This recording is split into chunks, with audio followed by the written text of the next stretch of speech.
How's this? Seems good. We're all expected. Well, let's just say, you are lucky people, in my opinion. The Spirit has moved you to be here. And it's going to be fun, at least for us. And to your benefit, presuming not many more people will come, this little thing we're going to do with people telling their own story, you'll have more time to do that.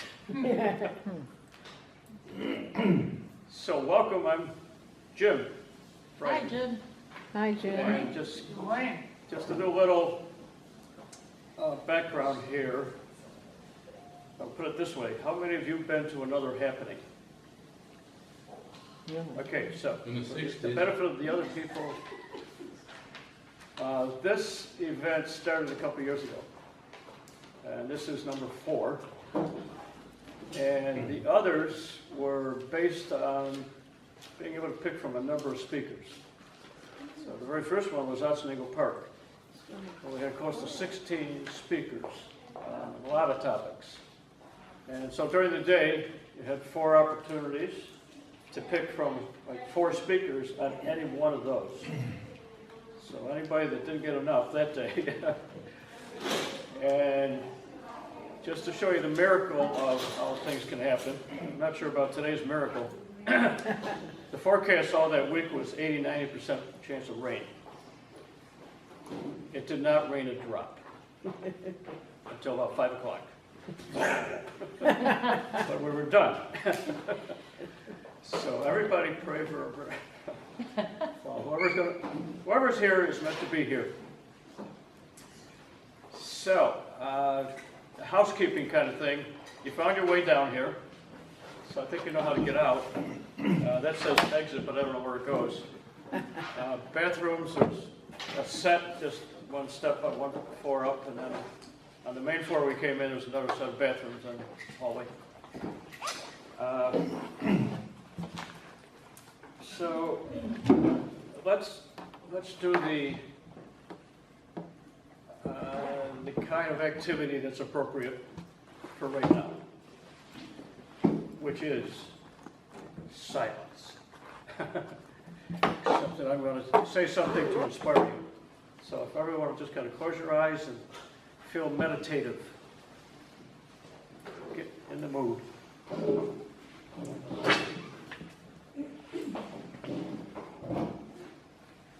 So we are gathered here today to better understand our true selves, our perfect selves, our spiritual selves. We ask of our source to guide us in these efforts for our highest good. Amen. Amen. Those things never need a long speech. So, I'm the first guinea pig, and we're supposed to pay attention to my time. So I'll wrap up my talk, whatever I'm going to say by 10:30. So I'm the first example of, well, what is my spiritual story? What's my journey? And I'll start off by saying it started. Can everybody hear you? Did you ask? Because there's a microphone. Can you hear me? Yes. Okay, just checking, because Checking. yeah. It's important to me. Well, I know the problem. I wear hearing aids. Yeah, so do I. Me too. So if you say something, I probably won't hear you. So my journey through, I just celebrated my 75th birthday. So there's my journey. And you don't have a lot of choice, most of us, when you're born. So mine kind of kicked in soon after because it was a baptism in the Catholic Church. And I sort of like had no choice, even though I've met lots of people that decided by the time they were 6 or 7 or for whatever reasons. So I attended for those 18 years St. Peter's Church in Rome every Sunday. That's Rome, New York. Rome, New York. I always like saying that. You went to, So, my father was Catholic, my mother had converted, she was Presbyterian. So I went to Catholic school, same school my father went to. So you can see I didn't have a lot of choices here Yeah. for a long time. Only child? Nope, I got a younger sister and brother. My brother went to 12 years in Catholic school. I escaped after 8, went to public high school. My sister went to 12 years. So, as time went on a bit, sitting in, and I'll tell you, St. Peter's Church in Rome, New York is big. It's just bigger than any church here in this area. Really? So it's inspiring that way. And I would sit in those pews and would not really concentrate on the Mass from my memory. I would think about a lot of stuff. So I'll say this to start, because I can think way back of some things I thought about. I really felt a connection. I know that not, but back then, I've known fellow Catholics, whatever, that they had their own opinions of those years. But I actually went out of my way to go to church. My family was not a really connected Catholic or Christian or whatever family. My mother did it because of my father did it because he was raised that way, and ours was not a happy family kind of thing. So by high school, I'm going to church by myself. I'm riding my bike, church about a mile away. So it again tells me, why was I doing that on my own? And what was I thinking, whatever. So now the real test, off to college. So I went to school in Michigan and lived in various places, and the Catholic church there, St. Mary's, was in this kind of the city part. So I continued going to church pretty much every Sunday for 5 years. I knew no one else in college that ever did that. One guy in my fraternity went to Lutheran church. I'll tell you a little about the Catholic situation. When I was, those years I'm talking about, the Catholic Church said it's a sin to attend any other church or synagogue. So I picked up a lot of those. But anyway, so I took that to heart. When I grew up, most of my friends were Catholic. I was in scout troop, Catholic, everything was Catholic kind of thing. So that was rather supportive, I guess. But that irritated me. So Vatican II, 1962, said, we're going to modernize. And by the way, it's okay to go to another church, because you might want to go to a wedding or whatever. And I thought, boy, that ticks me off. I still didn't stop the Catholic Church. But now I'm going to other churches. So now I'm getting out of college. I met the love of my life. And I knew it as soon as I met her, by the way. We dated the last 2 years of college and got married right out of college, because it kept me out of Vietnam. No, we would have got married anyway. And it just turned out. I mean, we met at a fraternity sorority thing and really clicked. And so she's Catholic. What are the odds? She's from Detroit. So she was accustomed to going to church. So those last 2 years, oddly enough, we only went to church together a few times. And so she didn't go as frequently as I did. I rationalized, because I'm getting maybe more aware, why am I doing this? All around me, especially this fraternity I was in, discussions would come up about religion. And it's clear to me there are a number of college kids, especially, that have belief in nothing. They're atheists, they don't know what they are. And I deliberately would argue that. Why would you be that way? Why can't you understand everything I see and know out there? I use different examples, like, isn't this amazing I can move my finger? How is that so? That's like a miracle, isn't it? So I would make my point, and I don't know how they looked at me, but I wasn't trying to convince anyone to go to church. Just that there's something bigger than all of us.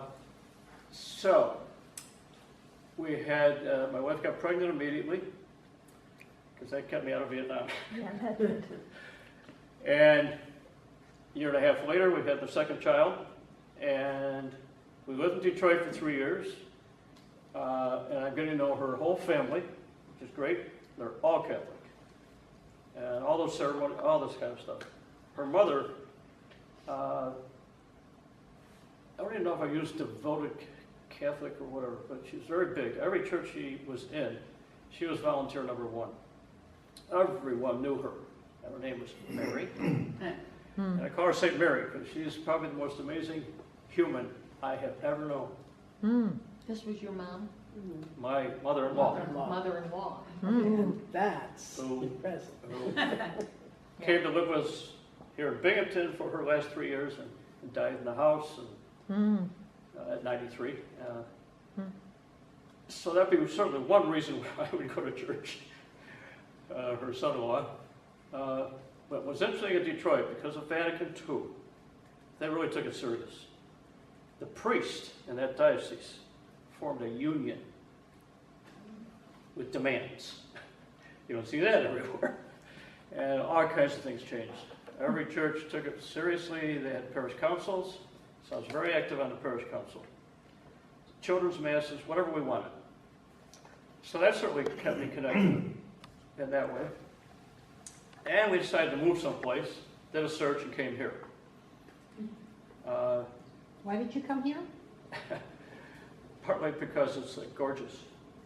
And a booming. Now, I grew up just north, in Rome, New York. I've never Yeah. been here, but and a we were booming searching for 3 community. years, and I came down, I saw the hills, rivers, I had to drive through downtown Binghamton, and then I said, this is it. It was a It was the booming right community, size. all up, all go. And it was meant to be. What year do you think that would be? I tell you, I can't hear. Oh, what year would that be? That's 1970, Oh, so yeah. about 50 years ago. Yeah. And I'll tell you, I am very happy with the decision.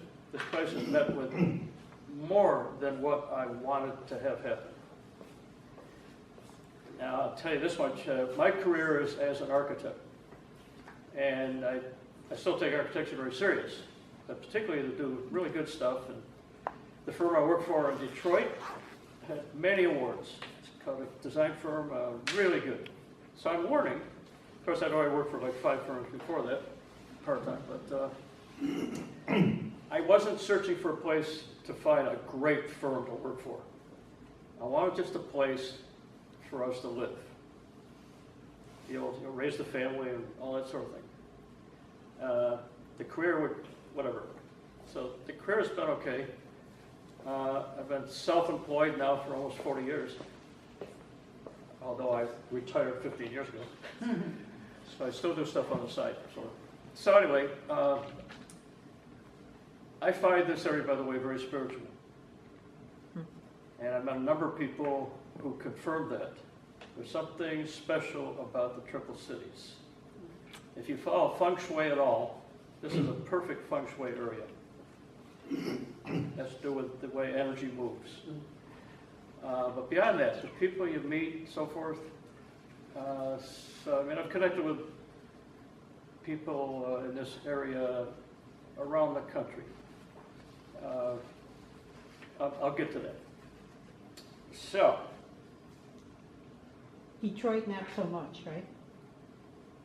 well, first of all, Detroit's a huge city. Yeah. So there's no way I'd ever live in a bigger city. So what's a big city to me? Syracuse, quite frankly. I knew Syracuse. Utica's close to this size, but Utica doesn't, to me, even if I go there today, just doesn't have that feeling. What are the 3 cities? What are the 3 cities? You call them triple cities. Oh, here. Ithaca, Binghamton, Johnson City, Okay. What is the triple or city? Vestal. Yeah. Okay, got it. What is? Right, Big more city. like Binghamton, Johnson City, then, What else? yeah. Johnson, Endicott, and Binghamton. When I talk about Triple Cities, I'm talking about the general valley kind of thing that happens with the hills on both sides. So we're talking from Corning to, I don't know how far ago, Oneonta, whatever. It just feels good in this area. So the Appalachian Mountains come all the way up here, but Well, it's like other little mountain hills. And you start to lose it as you go north. If you go south, I don't feel it in Pennsylvania. Sorry. The spiritual. The mountains are different. Um, I don't feel it in Scranton. Something about this area. So, I guess things went. I want to say one thing.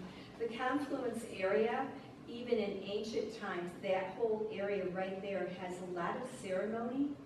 And I think that that also holds like a vortex of energy. Very interesting, but they really revered that area. So there was a lot of ceremony, a lot of things done near that. Indians.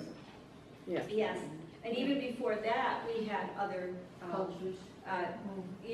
indigenous people here, in fact, they found. So, I mean, it's very interesting. And so that has a lot of spiritual energy surrounded our rivers, yeah. Well, you bring up a good point that, of course, Indians were everywhere in the country, but the Iroquois Indians were also, I think, pretty special. You maybe heard that we got our Constitution and so forth substantially from ideas of the Iroquois. And those tribes were over in New York State. The revolution happened, and the nasty white men with their guns, bad news. But I've learned through the study of local Indians and whatever, they came from even New York City area to live here. Why they come here? Interesting. And the things that happened at the confluence, that's a magical place. So it wasn't Otsego Park, No, per se. no, it's a confluence that has a lot of energy. And we live So- right near it, basically. Near what? So our kids, again, they don't have any choice. They have to go to Mass with their parents. So now we're living here in New York State, where they weren't exactly using Vatican II. Okay, so we live on the west side. We went to St. Thomas Church. We have 4 priests. Monsignor, that was the dictator. And I said, where's your parish council? So I'm proactive, and some people say a troublemaker. I love to start things I think that should happen. So I have no problem finding 2 other couples, and so we had an active parish council. And we each took separate duties, and we didn't even need committee meetings. I got to know the Monsignor through those years, and he took advantage of my career and improvements to the church. And the weird part is his father was an architect, so he should have listened to me more often. So that went on the whole time our kids grew up. Our kids go off to college. A year and a half apart, they're both in college at the same time. And we pretty well knew that's it. It happens. We never pressured our kids. My wife and I had the same opinion. I can almost say, let them raise themselves. Let them make their own decisions. My younger son, at the sophomore, junior, we're going out to Mass. Jeff? Okay. He's kind of a quiet kid. It's the last time he ever went to church, to this day. And the older one got in college, and that was it. That doesn't mean we don't see our kids a lot, and they know their father talks about these things, spiritual. So now the chair and I, it's the 2 of us, we quit the Catholic Church cold turkey. Because for me, it's because I just want to search. I'm a researcher kind. So the 2 of us went off to the Unitarian Church. Sharon, it sort of worked for her for a while, but then she's pretty well done. But let people go their own paths. I stayed very active with the Unitarian Church for 20 years. I didn't know alternatives. I wanted a place where you're independent thinking, and so talk about a church that you can think any way you want. But it doesn't have spiritual. That's the biggest problem. And I could feel it, know it, but I still didn't know where else can I go? Because I want something where I can connect at least once a week on Sunday. That's the connection I felt even back in my younger days. So, but then I started learning about other places, like Unity Church. And now my wife rejoins me, and we go to Unity Church in Endicott. Small group, 20, 30 people at the most, various speakers, sometimes ministers. Great place. Until it kind of changed some direction. It got very conservative.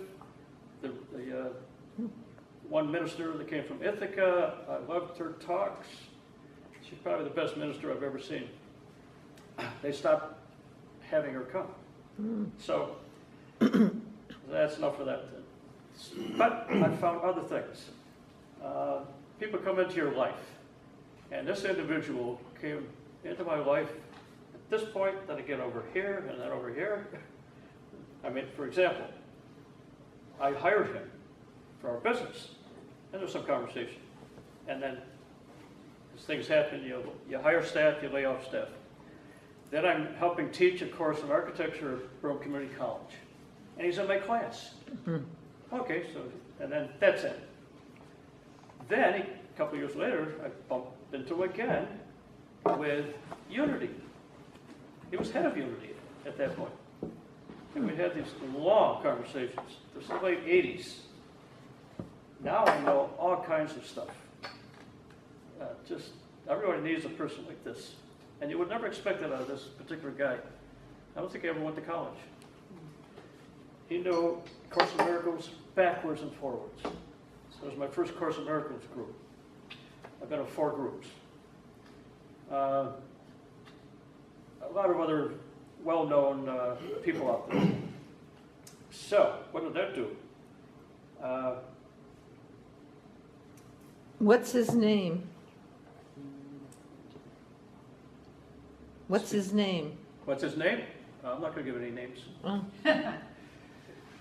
He's not part of any of these things. He was for a while. So, next, I'm looking for something much deeper, because I really want to know the answers. I think I did a long time ago, but I want to really know. What created us? What's this all about?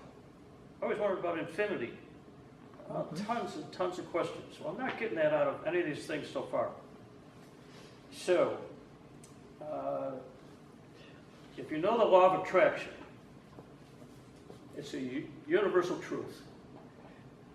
All you pretty much is really sincerely, in a passionate way, want to do something, want to receive something.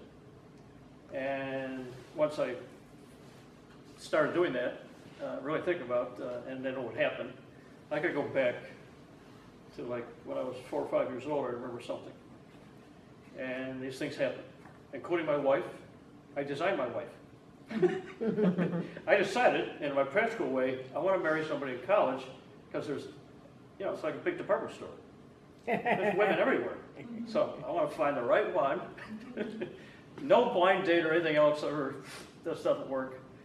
So I imagine what she looked like, her intelligence, her creativity, all that kind of stuff.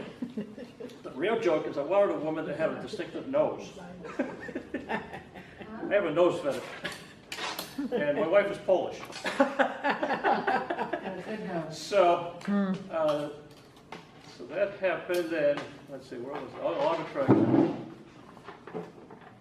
I'm visiting her folks many times in Detroit. And this one time I thought, well, I got to get some fresh air. So I went to the local library. This is in Mount Clemens, Michigan. And I thought, well, I'll read a page. I don't care what I do. I'll just walk in the library. But the way my brain thinks a little further, well, let's make this more interesting. I'm going to go in and pick a book arbitrarily. I just grab one off the shelf. And I'll read it and see what it's like. I mean, at this point, I never heard of Log of Treasure. So down the main line, going by the stacks, I turned and go down this, I went down most of it, and I turned and grab a book. Some of this gets to me. This is the life of Edgar Casey. Oh, Oh, wow. I'd never heard of Edgar Casey. Wow. Oh. And I flipped through the book, and, well, I'm going to definitely look at this book. I sat there and I read all sorts of things in that book. Talk about awakening. Oh, boy, that was something. So, because there's answers, simple answers. So I'll just go quickly to, I'm still doing okay for a while there. At least for the past 30 years, my wife and I go to Virginia Beach once or twice a year. And that's where his place is.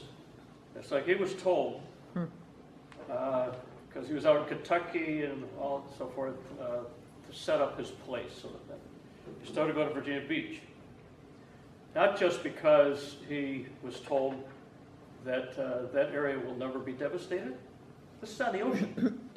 It won't get flooded. It'll be safe. So far, that's pretty much been true. South of Virginia Beach has had trouble, but Virginia Beach, it's a great place to go anyway. And my wife and I, we tent camp. The inlet keeps it from going over. There's like a little inlet canal there. And so the sloshing of the water is loud, and that's one of the reasons, yeah. Sort of like our confluence, Virginia Beach, where the Chesapeake comes into the ocean. That corner is very spiritual. And it's a place where we camp, and it's a place where we hike. So I spent a lot of time in Casey's library, where, so I'm kidding, I asked for it. All kinds of stuff. So still go there. Now, maybe I should have asked a long time ago, look, I want to know a lot more about everything, because now all of a sudden I hear about the Theosophical Society. How many have heard of it?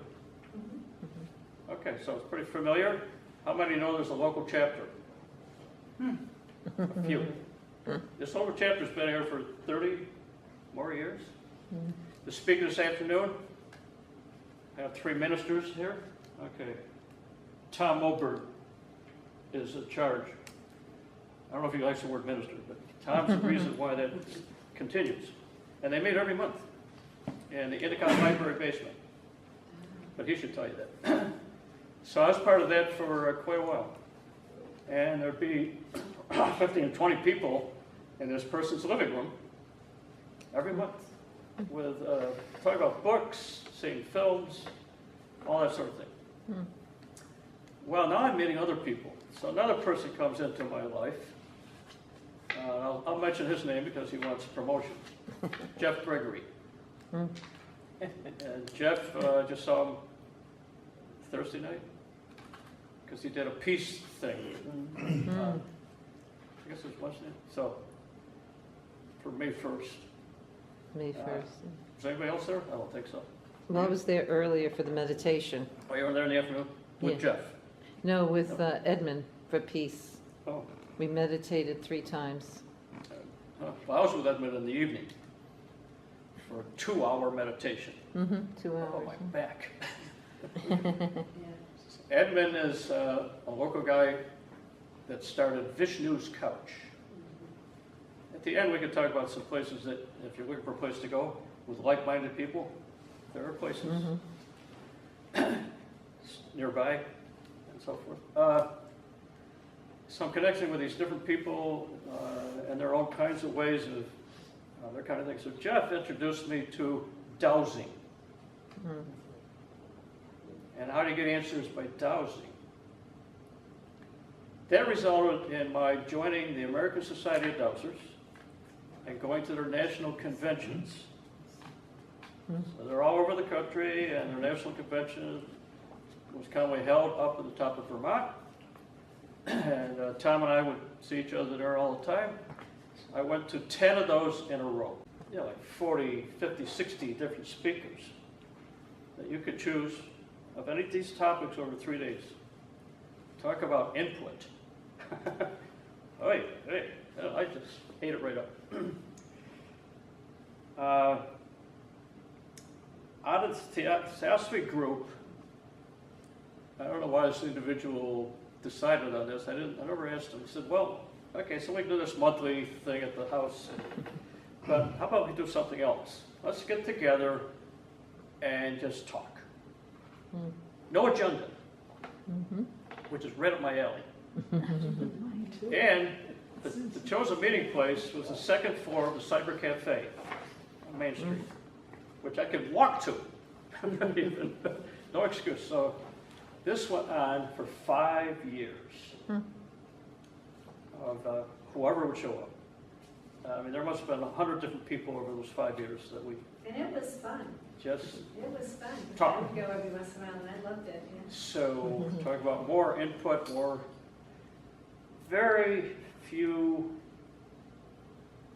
I guess, a non-believer came to my mind. Very few people that are not into this at all would show up. And I just remember the one guy, he just, just short of saying, you people are crazy. He didn't work. But other people did just great. So, a woman at this church, and she's, I think, a legitimate minister. Science of Mind. Okay, so the Science of Mind, which is sort of like theosophy. There's no church. It's just a belief system of a certain man that got writing a lot of books about that approach. And so she had meetings at her house for a number of years. She'd still be doing it if she hadn't moved to Florida. She's still doing it in Florida. So, Is that Terry or no, somebody? I'll mention these in a row, because I've been connected with all of these, and they happen upstairs. Course in Miracles every week. Conversations with God, is that every week? Every Yes, week, yeah. every Every week. week. Every With week. David Peters, yeah. Conscious evolution. The Buddhists meet on the second floor, There's 3 Buddhist groups. 2 Buddhist groups. 3, 3? yeah. Yeah. I've been to that a couple times. And then the nuns do something. Yes, Sophia Center. Sophia Center. So the minister that just retired from here, Art Suggs, he and I would talk about a lot of stuff. Plus, he's my neighbor. So now he's retired, so I can say this, because he agreed. This should be called a community church. Yes. Right. Every community should have a community church. Right. Just erase Congregational. No, Some other group should buy the We have too much building. history. I find little communities that have just community church, probably because they don't have enough people. So they want everybody to join in. So then you're not trying to convince people you should believe this. You're just going to come together and so forth. Okay, so outside of this church, there's a woman who's been part of this often. She has the Red Feather Retreat, Sarah Delafield, and does a lot of things. Have you met Sarah? Oh, I've heard of her. Okay. Sarah connects with people up in Oneonta. She quit her job. A lot of people do this. She quits a good paying job to do this for people, spiritual things. Told you, it's a special area here. Yeah. Okay, that brings me up to current life. So what happened after that? I went to this little group that met at a bookstore downtown that doesn't exist anymore. And every Sunday they get together and there's a big bag of books. And you sit in a circle and spin the bottle. And it points at somebody. And they would pick a book at random and open it at random and read it and talk about it. So here's an idea. That's fun. This whole event today, by the way, is suggesting outwardly or not so outward that you can create your own group. You can find ways to have a dialogue with other people. Start with 2 people, go to 3. Now, if we had like 50 people here, it's a little more opportunity to do that. So I got to know those people, and then one Sunday they said, well, we got services later on. Yeah, where's that? Well, it's here, so we're just close by. What kind of church is it? Well, it's a spiritualist church. Well, I've never been to a spiritualist church. I've been to a lot of churches. My firm designed a lot of churches. Well, I need to check this out. So that got me hooked every Sunday. And it went till the minister passed away. She'd been doing this for 30 years. And this minister and her husband with no money, I don't know where they got the money, bank loan or wherever, to buy a house across the street from them. This little, silly little house. Probably no more than 30 people, more like 20, 15. And so it was my idea of being more directly spiritual with a group on a regular basis. And so it was really good. So, but it ended. So then I thought, well, this is no good. Can't end this. So a number of us from that formed a little group. We're probably in about our 4th year of meeting every week. So the Cyber Cafe group, Spiritual Church group, this group of us, there is no judgment. This is the perfect setting. Non-judgmental, open to any kind of conversation, unconditional love, as close as you get to it. And I tell you, we talk about some really weird stuff. Not that any of this is weird. And we've had various people come there for the very first time because they hear something, and then you wonder how they're dealing with what we're talking about. But it seems to work. Doesn't matter who shows up.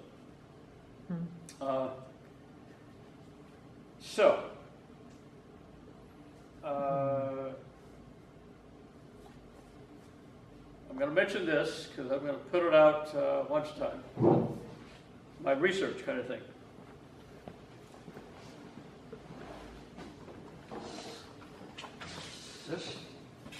This started back with a theosophy group, and I suggested, well, at Cyber Cafe, since there's no agenda, there's no topics, it was having trouble. I mean, you can only just sit around and talk about the weather. No, talk about different things. So I said, well, how about if I come up with some ideas? And the individual said, well, I mean, we've talked about everything.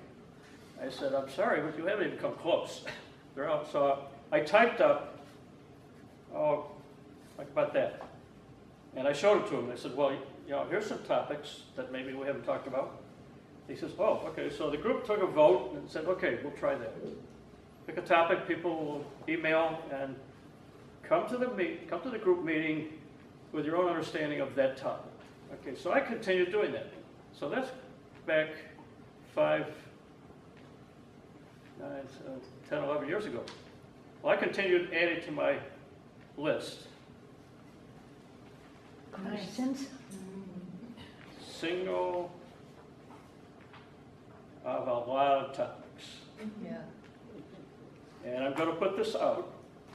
I'm going to put a sheet that you can put your name, email, and pick a topic. You might say, I'm not at all, but it goes from, well, like a lot of names for God, source, creator, and so forth, and that kind of thing. So it's not giving you answers. It's only giving you the title, the topic. And as I say at the end, type it in the computer on Google. And you'll find amazing what you'll find. So, with that, I'm pretty close to my 10:30 deadline. So if anybody has a question, at this moment. So you're still continuing the spiritual church? The spiritualist church, are you still continuing that? Yeah, no, that church, It's not a church. So that everything's done with that? You haven't, no one's picked that up to do anything with it? but in all fairness, there is another spiritualist church in the area. And they meet, you know, the Four Corners in Vestal, and you head south, and you go a short ways, and there used to be a bank. And they purchased the building, and they hold their services in the lower floor. And that spiritualist church has been there for a long time. And they have quite a following, maybe 40 people or so, which I've been there, and it's, you know, it's a feeling you get. It just didn't work for me. So to tell you a little more of spiritualist churches, they're all over the world, all over the country. This one here in Binghamton was a member of a national organization.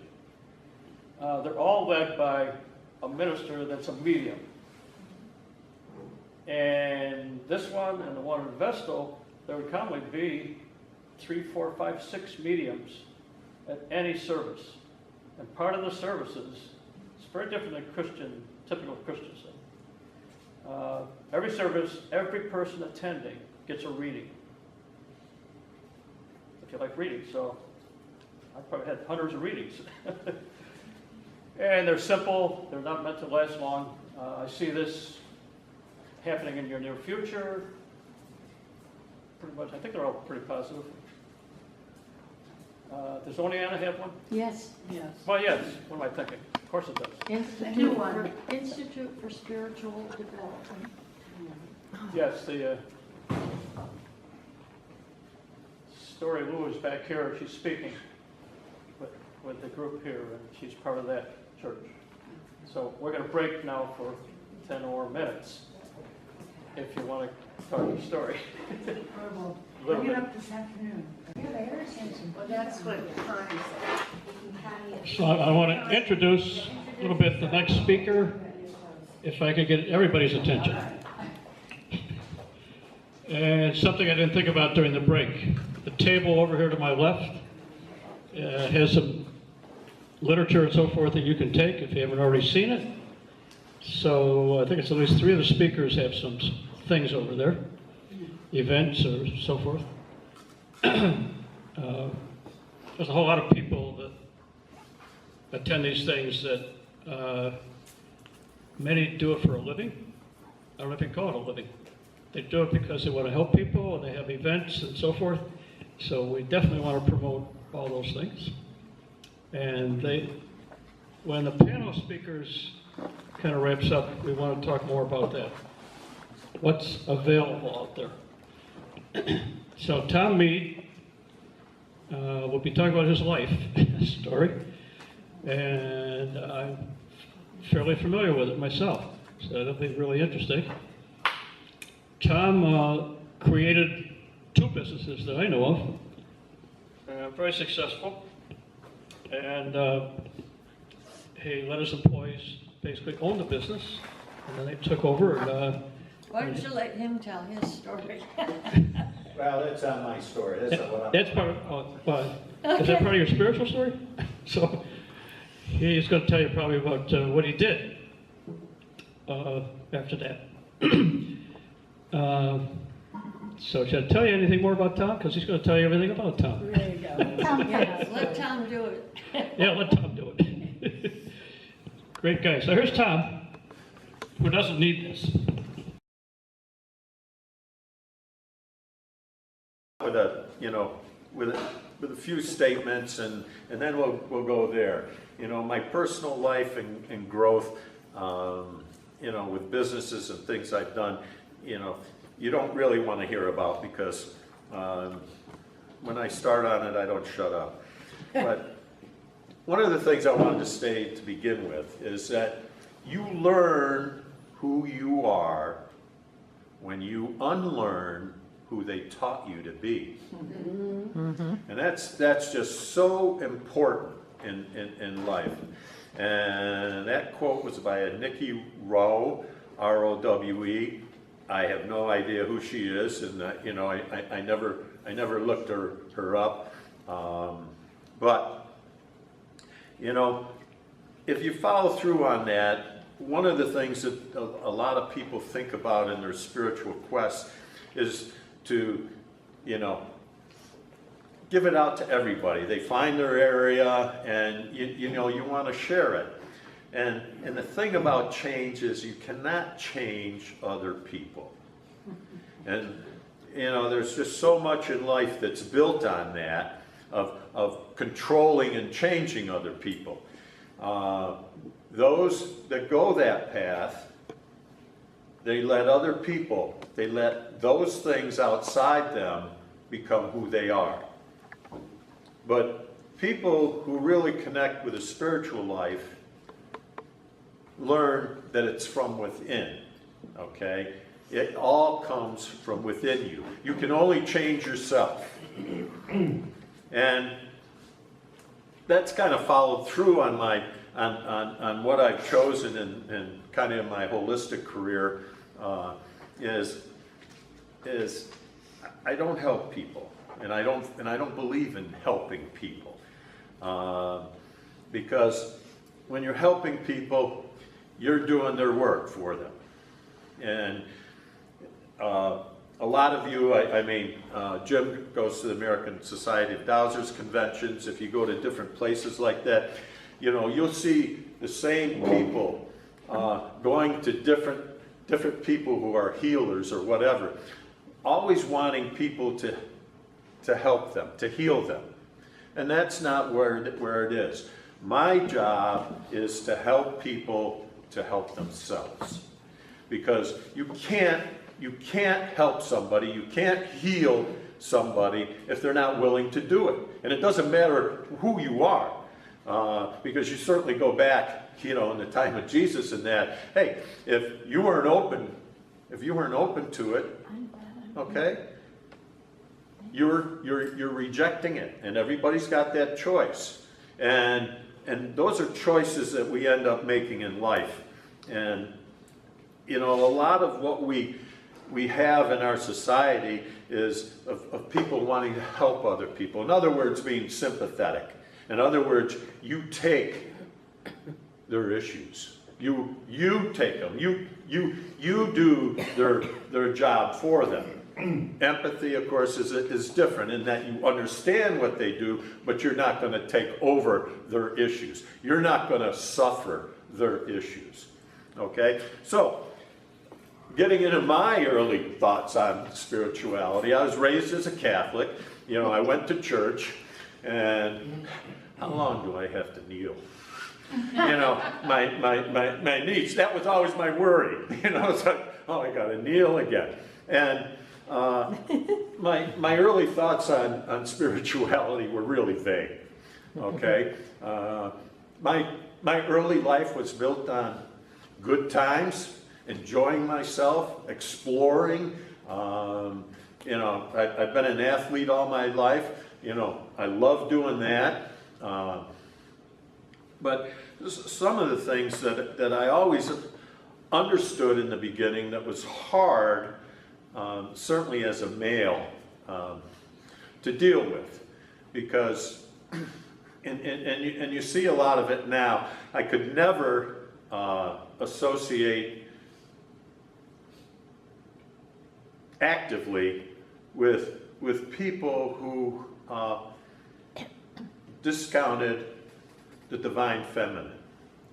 And in other words, and you could look at it as abuse, or how guys looked at girls, whether you're starting at a younger age or in middle school, high school, college.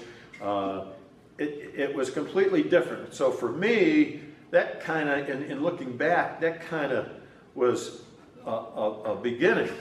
And it just, you know, it's kind of brought me, this is my 49th year of marriage, and I get deeper in love every day as we go along. And it just, it's that unconditional love that Jim talked about, and I'll talk about that in a little more later. But So my early thoughts were vague. If I sinned, I went to hell, because that was the dogma of the church.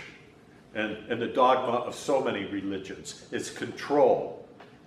And so about 20 years ago, my spirituality kind of began as I began to explore, different areas of thought. And I started to get involved with dowsing. And, when I first got involved with it, it's like, whoa, my name is Thomas, Doubting Thomas. I doubt all that crap, all that stuff to begin with, and I would say, I don't know about this crap. Well, it certainly isn't. And as I went along, that was my first experience, and it took me a while to understand the concept of your superconscious mind, the power that you have. And so as I went along, and I began to douse, I did a lot of training. I've been through, 5 different 2 and 3 day seminars with Raymond Grace. Many of you have heard of Raymond Grace. He's a dowser from the mountains of Western Virginia. And, he does a lot of things. I mean, healing water is a really big thing for him now. When he would go out, he would get rid of the negative, the portals that would be open in schools and things like that, where you had issues, and how you could deal with some of these things. And it was really interesting. And I did some training with Harold McCoy as well a couple times. He was at the Arkansas, the Arkansas Institute, him and his wife. And they go, he's deceased now, but he was really good. And then I got involved, so I started dowsing, and, as I went along, I found, I was better and better at it, and understanding that when you douse or anything that you're trying to connect with, one of the biggest issues is letting go of your ego. You can't connect when your ego's out there. It's just letting go and going into things. So my next step was getting involved with EFT, Emotional Freedom Technique. And when you get involved with that, you understand that all illnesses and diseases have an emotional basis to them. You get rid of those negative emotions, and you can heal yourself. So by doing that, and the reason I got involved with that was I was having anxiety attacks, these panic attacks that were, I've been in the hospital 3 times, think I'm dying of a heart attack, because everybody on my father's side died. My grandmother, my uncle, my father, they died within a year of each other. My father died when he was 50.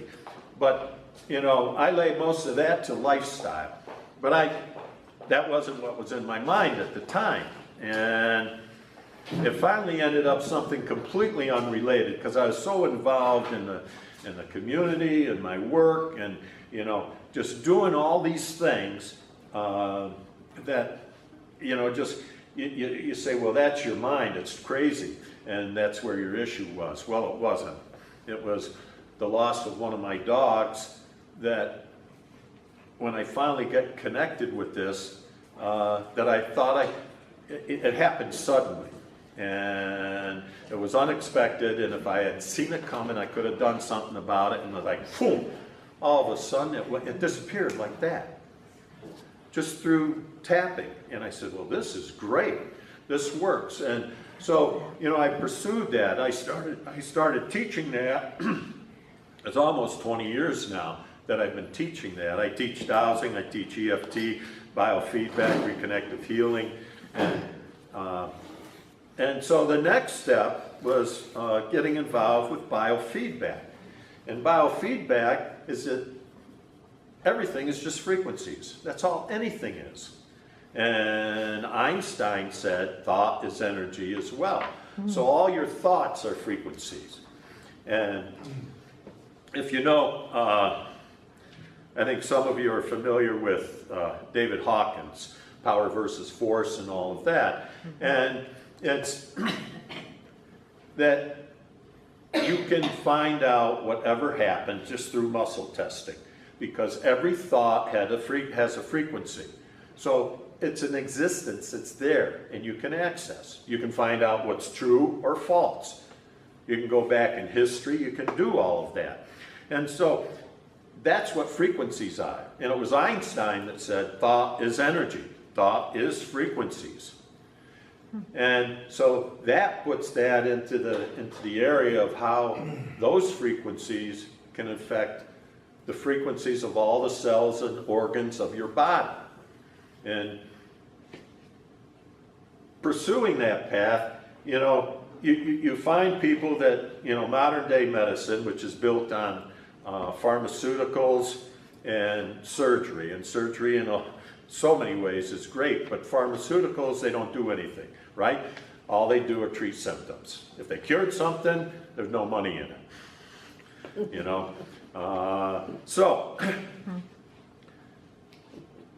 And the ability to do some healing, you know, the frequencies of the body, they control everything. And even though your genetic structure, and if you follow things, and we'll get into the ascension and all that with DNA changes, there are genetic structures for sickle cell anemia, breast cancer, diabetes, but not everybody who has those genetic traits comes down with the disease. And why don't they? There's a reason they don't. And that's the emotional stress, the stress that we put on ourselves in our life. So EFT has helped me find that way, and it's great because I've had people, you know, from sex abuse, post-traumatic stress, in an hour, it's gone. You don't have to go see a psychiatrist the rest of your life. It goes. And I said, well, this is great. And then the biofeedback comes along, and it's connecting your frequencies, because everybody's frequency is different. And so you can connect with people. I've had clients that are all over the country, you know, from California, Kansas, Florida, Massachusetts, Pennsylvania, New York. And so you can connect with them. It's like instantaneously. That's what quantum physics is all about. And so that is great. And then I went to training with Eric Pearl on reconnective healing and the reconnection. And I had been through Reiki training. I had moved up through several levels of Reiki training. And, you know, I kind of got it, but I didn't get it until I went to do reconnective healing, which is just energy healing. It's just letting go. It's letting go. It's instantly letting go into your superconscious mind, getting rid of your ego, your conscious mind, and all of a sudden it's there. And there's a few people that have been in my class on that, and you see, it's just like, okay, there it is. And you don't have to meditate. You don't have to let it go. It's learning to.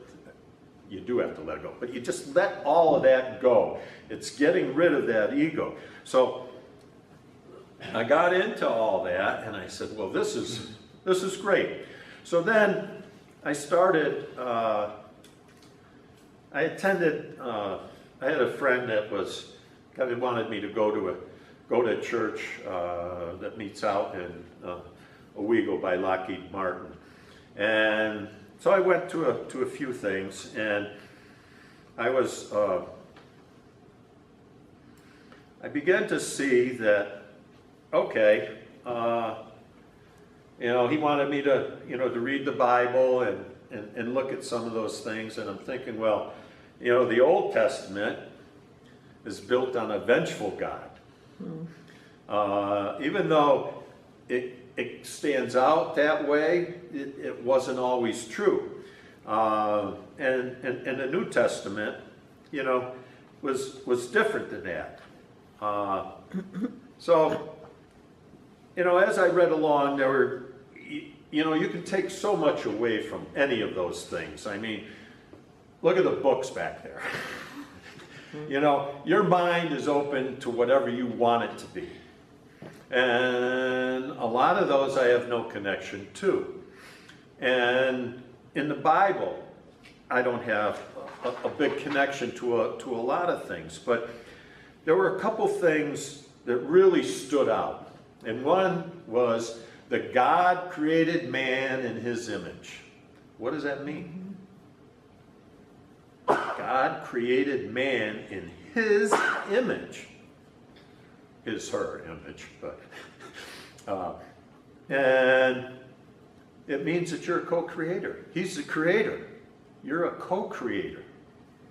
And so now that's hard for a lot of people, because a lot of religions, because of that strong dogma, is that God is out there, or it's in the preacher's hands, and only you know, he has it, or you know, the power-ups have that. Well, it isn't. That's completely false.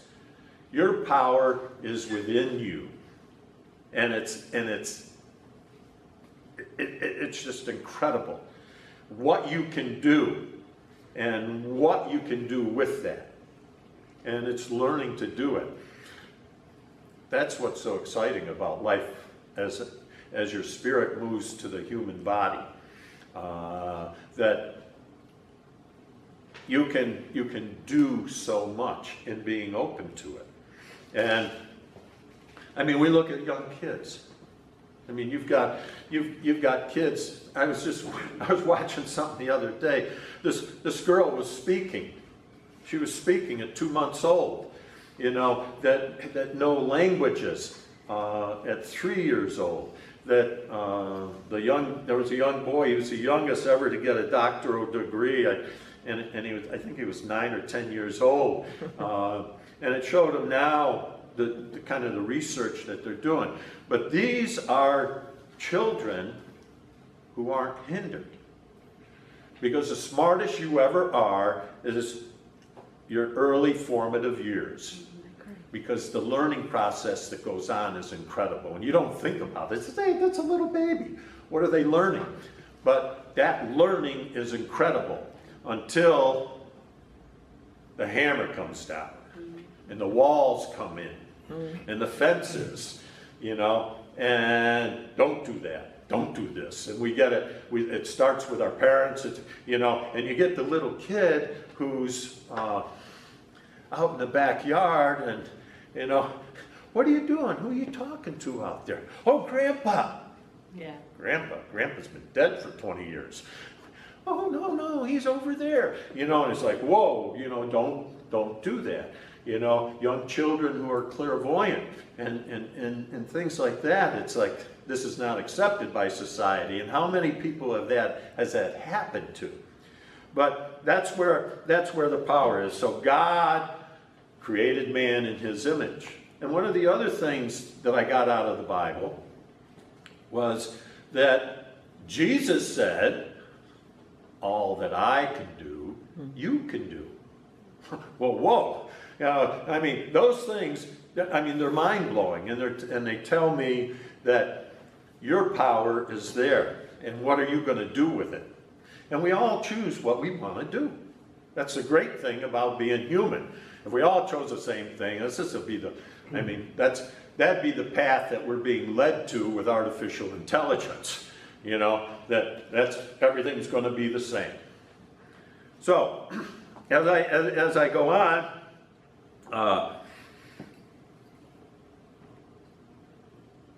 one of the other things that I came to that kind of goes back to my childhood was that duality doesn't exist. You know, the yin, the yang. People will say, well, there's good and there's evil, and the evil balances the good. And that's not true. You have light and you have dark. And that's not true. Darkness isn't the same as light. Darkness is an absence of light. Evil is an absence of good. And when you understand that, you start to look at things differently. At least I did. Because this is my path. This is where I'm going. And each one of you are going on a different path. And we may intersect and cross. Some of us may be, like this. Others may be just boom, But that's fine, because that's why we're here. And if we look back at, and how many here believe in karma? Okay? Well, I used to. Sort of, like. sort of. It's like, Maybe sort of, kind of. My feeling is, and when being brought up in the Catholic Church, is that, hell is damnation and fire, and that's where you go. But my thought on karma is that karma is coming back. Because you screwed it up the first time. And you're going to keep coming back until you get it right. And really, that's what hell is. It's learning to get it right. Which again, in my mind, goes back to God is not vengeful. You're getting that opportunity to do it again. And that's why so many of us, when we explore past lives, what is a past life? It's just you coming forward again into another life. And when there's people out there that do past life clearances of issues that are brought forward into this present life that carried over. And so I just, I'm thinking, this is really wild. But kind of getting back to that duality thing, going back to David Hawkins, one of the things that he did is he made kind of it's called a map of consciousness. And it goes from a 0 to 1,000. Well, it literally goes above that now, when he first started, he had a line at 200. And below 200 were some of the, you could call them bad, you could call them, as it dropped down, evil, more and more. Hitler was, I think he was well under 100. The Wahhabis, the Muslim sect from Saudi Arabia, they're in the 30 to 50 range. But then as you go up, you start to see different things at different levels. And, you have the Catholic Church before the Nicene Conference, and then you have it afterwards. And afterwards, it's less than it was before. And until you get up to the area of where Jesus is, at 1,000 at that time. And how you go up and kind of who, if you're interested, you can look that up, his map of consciousness. And it lists to give you an idea of what is there. But that's interesting. And What's his name again? David Hawkins. Oh, David Hawkins. Power versus force.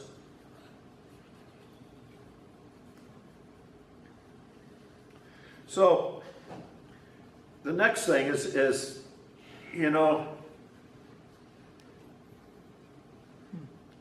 when you start to explore things, we at one of the conferences, and I can't remember her name. Jim, you may know it.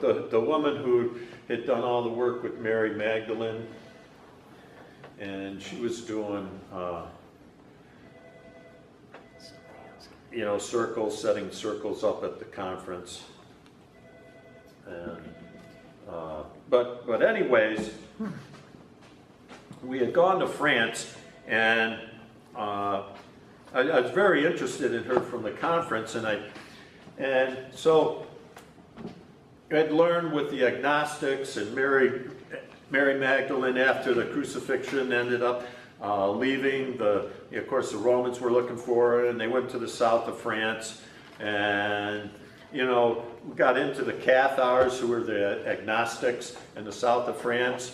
And they were all, well over a million of them were murdered by the Roman Catholics and the King of France, along with the Templars, and that whole thing. But, I began to understand that, well, what happened with all this? Because I always felt a strong feeling of what's called the divine feminine.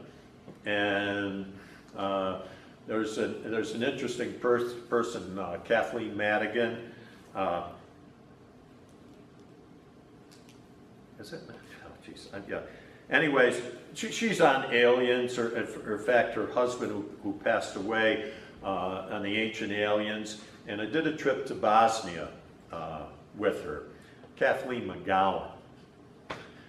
And she's written books, The Expected One, and that, which get into the women in history, how powerful they have been, and the divine feminine. And so I understood and understand that God isn't male, though we talk about it, and you always talk about it in that male, because that's how you've been brought up. Prior to the Nicene Conference, Mary Magdalene, she was the 13th disciple, and the number 13 is considered lucky prior to that. Now, number 13 isn't. And it's the power of masculinity and all of that. But I felt, very strong in that area.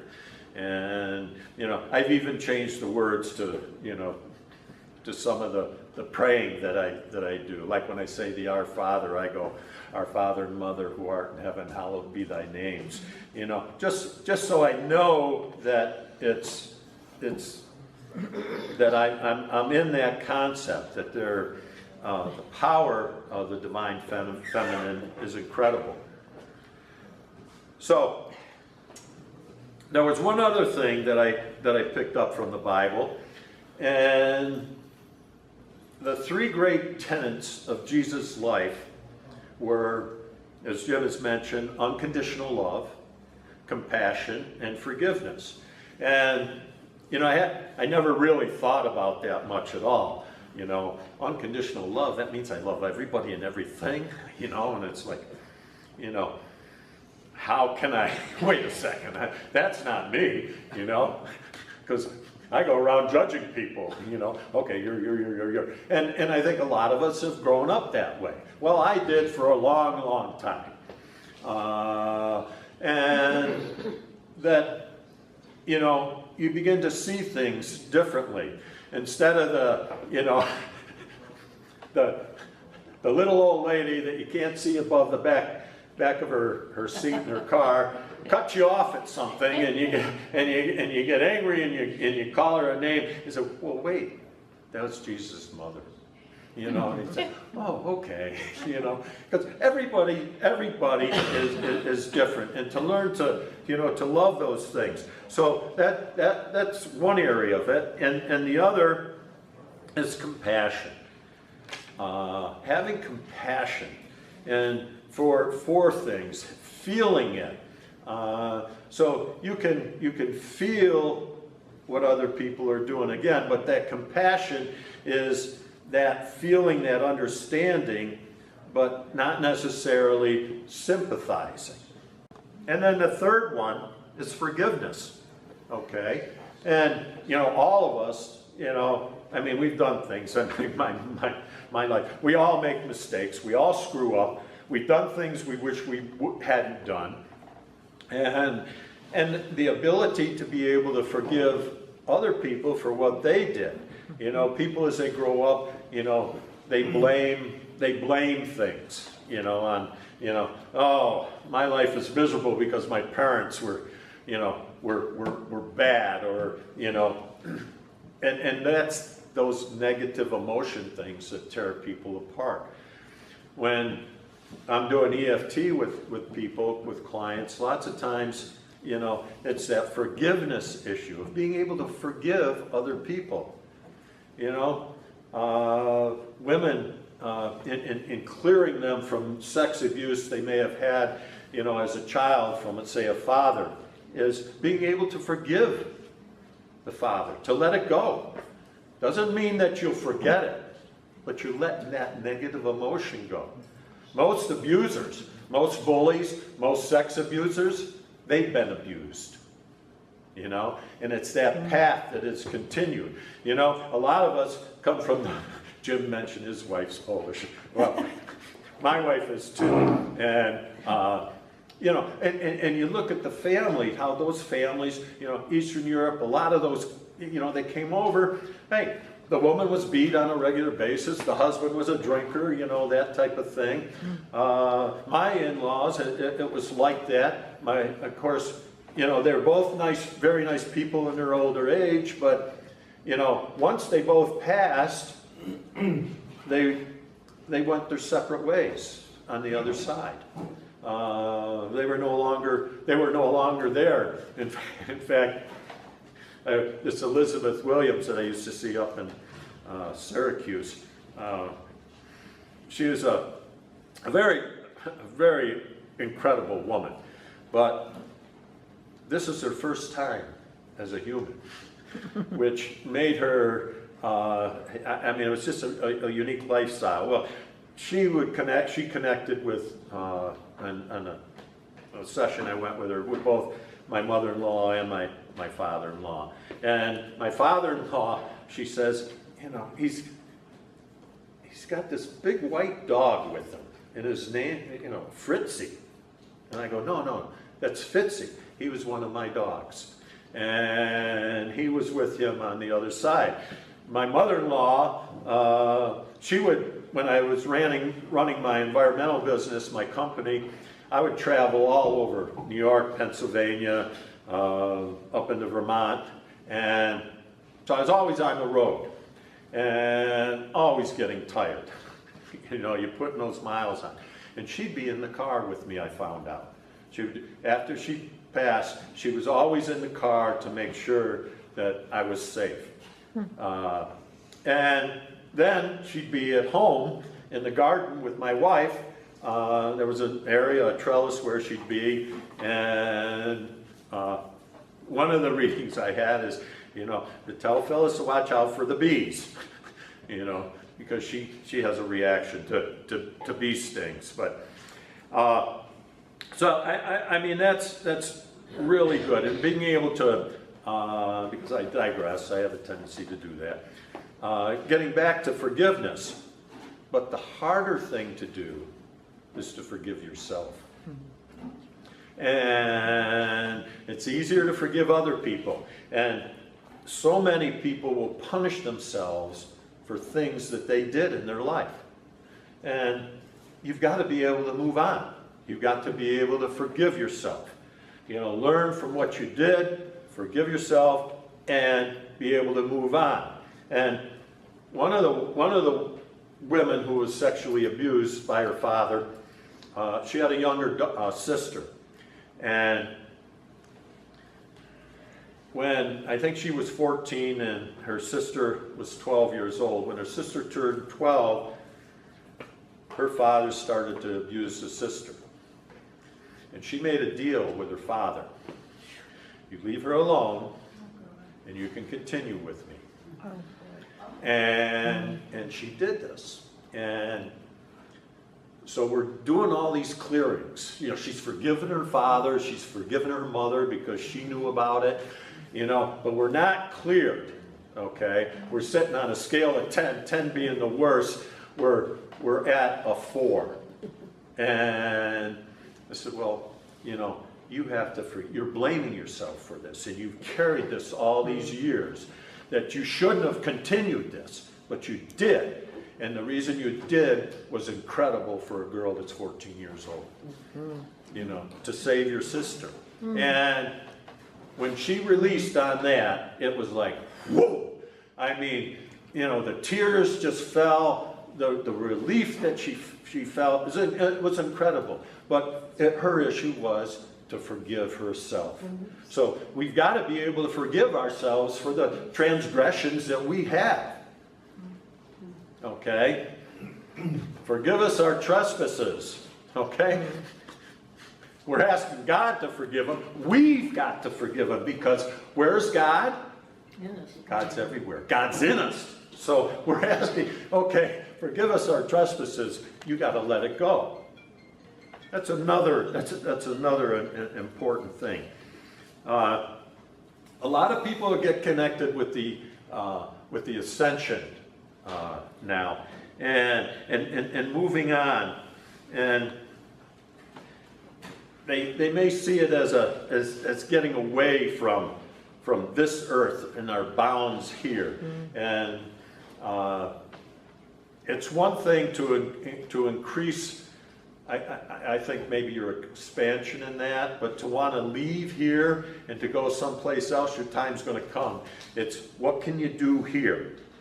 And so I've gone on and I've explored other things. Mo Wheeler, I was with a group for several years up in Vermont. We met up in Vermont and, you know, worked on clearings and that, and she had a lot of people there.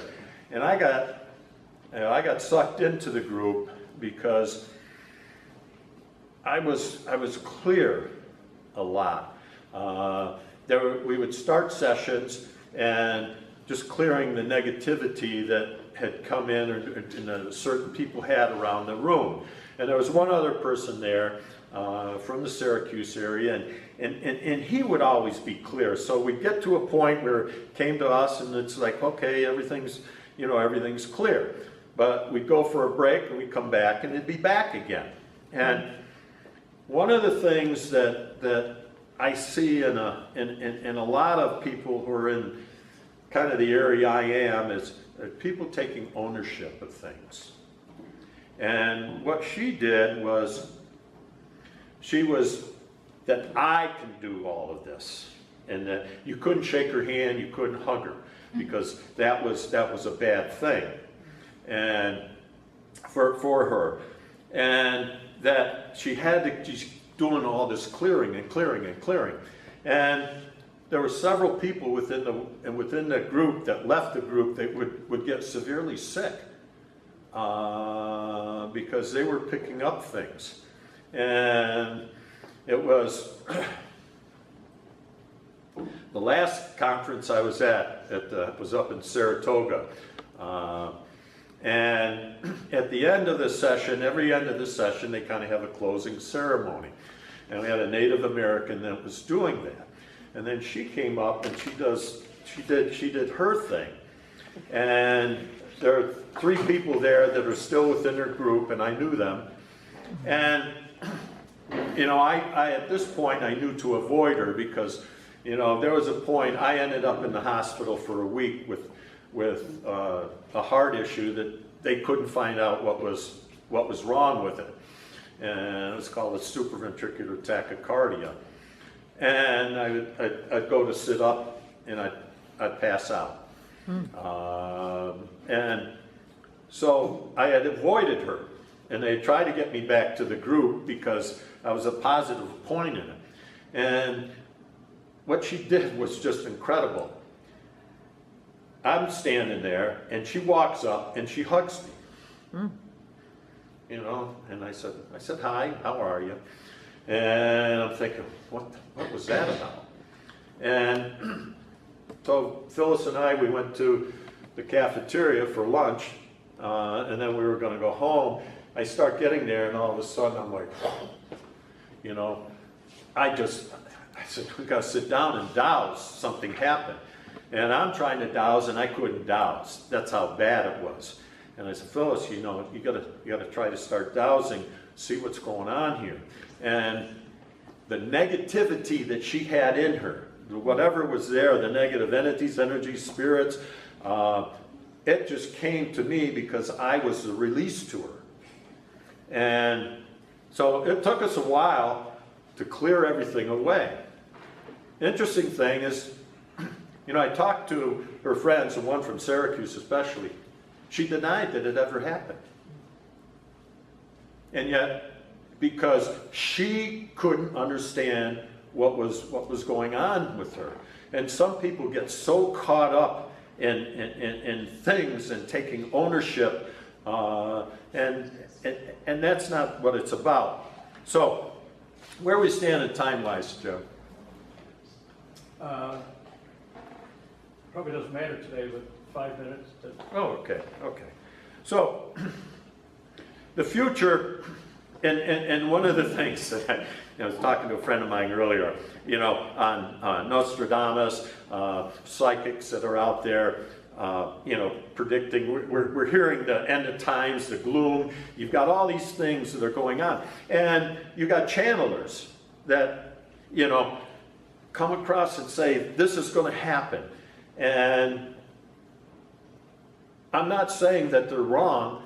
I'm saying what their connection is to this, okay? Because you can see into the future. Anybody can do that. I learned that. If you ever saw the Men Who Stare at Goats with George Clooney, it's about the Army program. They ran for 20 years where they were trying to do this, and it was a very controlled program.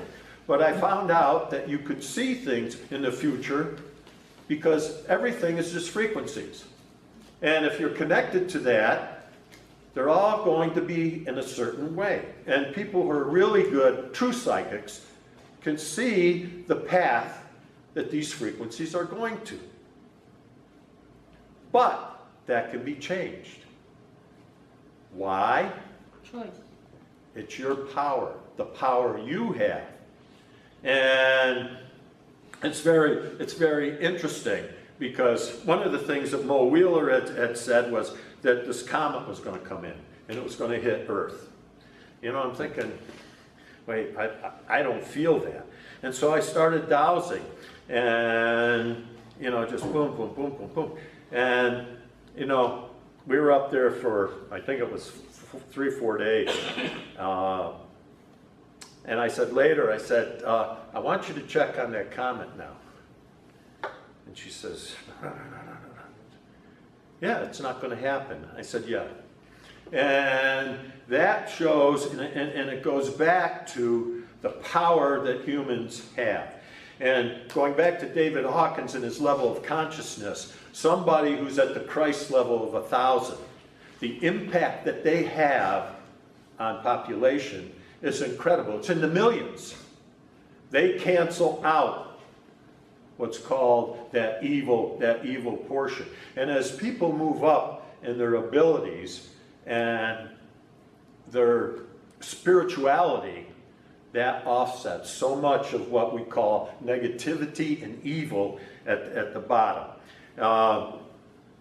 Have I seen things? I really haven't. I'm able to see auras, but I don't practice that, so it takes time to get back into it. But I did have a vision once, and I was in New York City. I was getting one of my shoulders replaced, and it was the night before the surgery, and my wife and I are sleeping in bed, and I wake up, and there's a woman standing there. And, I wasn't scared. It was just like a calming feeling. And I looked because I thought it was my wife at first, and she's here. Well, it was Mother Mary had come to me, and I just, I was kind of blown away by that. St. Michael comes to my wife at night, and she'll see him. He'll be on the ceiling just at certain times. So those things can happen, but if we look at it, we don't get depressed. We don't worry about things that is given to us from the news, because the news, of course, they have to report everything negative. So I want to finish, because I've done other things like with orbs, spirits, one of the trips I went on, I actually had Judah the lion. I have a picture that I had on my camera that was taken, well, it was taken with my phone, really. And it was Judah the lion, which is Jesus, you know, the lion and the lamb. And he came to protect us. That was mind-blowing for me. And then when I went to Bosnia with the pyramids, the world's largest pyramid there, and what pyramids are about, that one goes back, the Pyramid of the Sun goes back 34,000 years. I mean, all of that. And so I come to because I was going to show you one of the things I do with a biogenesis bell and the biogenesis tools, but we're not going to have time for that. E. Cummings said, "The end of all of our exploration will be to arrive where we began and know the place for the first time." So, God bless you all. Thank you. A lot, and you know, you're thinking about your power's unlimited, and if you only do things, and if you're only focused on doing good, then that's the important thing. Not getting, you know, judgmental with individuals, because we all have our faults. But the biogenesis tools, is anybody familiar with the biogenesis tools? There's some very powerful tools. They're actually made from purified quartz, and they have different powers. And the biogenesis bell is, you're ringing this as you address issues. And so what I do is I just put some of these things on where I feel it's needed in our country. This one brings stuff in and amplifies it. It's called an amplifier. This is a Guardian tool that I always carry with me that helps protect me. The one day I didn't have it, I was working in the creek because I was afraid I'd lose it, and I stepped on a potato rake, went through my boot and up into my heel. So I always carry this. And then of course I have my Moldavite wand. This is called Ivanov. That's his name. That's another story. So anyways, what I do is I ring the bell as I call on, you know, and I'll just do this quick because it goes, you know, I'm saying a lot of things. You can ask questions later. So what I would do is I call on my spiritual guide, my higher self, my spiritual guides and guardian angels, Lantos, the Ascended Master, all the Ascended Masters, all the angels and unknown angels. I call on Saint Germain, Saint Francis, Saint Roch, all the saints of 100% pure light. I call on Saint Michael, Raphael, Gabriel, Ariel, Anya, Raquel, Uriel, and all the archangels, God, my Father and Mother, the Holy Spirit, Mother Mary, the Blessed Virgin, Mary Magdalene, the Healing Marys, and the Divine Feminine, Jesus Christ, and sweet Anastasia. I ask you all to help with me to protect the United States from any who would deter from the principles upon which it was founded, the Declaration of Independence, the Bill of Rights, and the Constitution, be they the President elected or not, the Vice President elected or not, members of Congress elected or not, government officials, government employees, citizens or not, the Federal Reserve Board, the International Monetary Fund, the Supreme Court, the United Nations.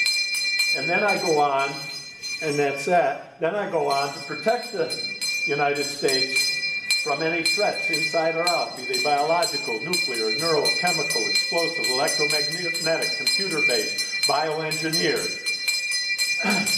And then I go in and I'll bring up another one, protect the United States from any catastrophic and provide a smooth transformation from any and all magma upbursts, earthquakes, tsunamis, hurricanes, tidal surges, electrical storms, ice storms, sandstorms, forest fires, urban fires, flash floods, flooding. And then I also say the same pretty much for the earth and protect the earth from any collisions with meteorites, asteroids, comets, plasma bursts from the sun or from the galaxy, and protect the ozone layer from opening up with any magnetic pole shifts. And and so that's pretty it. And, you know, it's amazing how things happen. There's some other... Describe them, like, what are they again? Okay.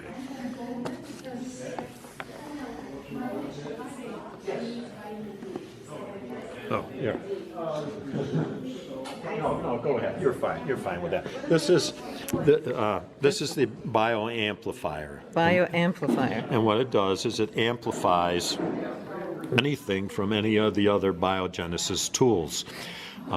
This is the multicolored pyramid. There's a clear pyramid and there's this one. And it brings a lot of energies and force. And this is the quartz. It's a pendant, and I just carry it in my pocket with my dowsing pendulums, and it will protect you, or you can have one in your car, but it's always best to just have it travel with you. And this one is actually, I dropped it and I broke the clasp off to wear as a pendant, but it doesn't delete the power of what it is. And it's just white quartz, or what is the... Yeah, it's crystal quartz. Crystal quartz. And it has, as you see the designs in here, it has these imprints in them that are done where they're manufactured. They're made, the quartz pieces are actually made in Germany. And then this is the biogenesis bell. It's called the biogenesis bell. Oh. And it's that ringing, it's a sound thing that helps bring all this together. Then you have a little map here to focus energy on. Well, when I'm ringing the bell, then I'm asking all those who I've asked to come with me to help these changes, and it's just the map, but it's the intent. You know, intent with all things is important. If you're going to do something, the stronger your intent, the more powerful you are. Thank you, that's great.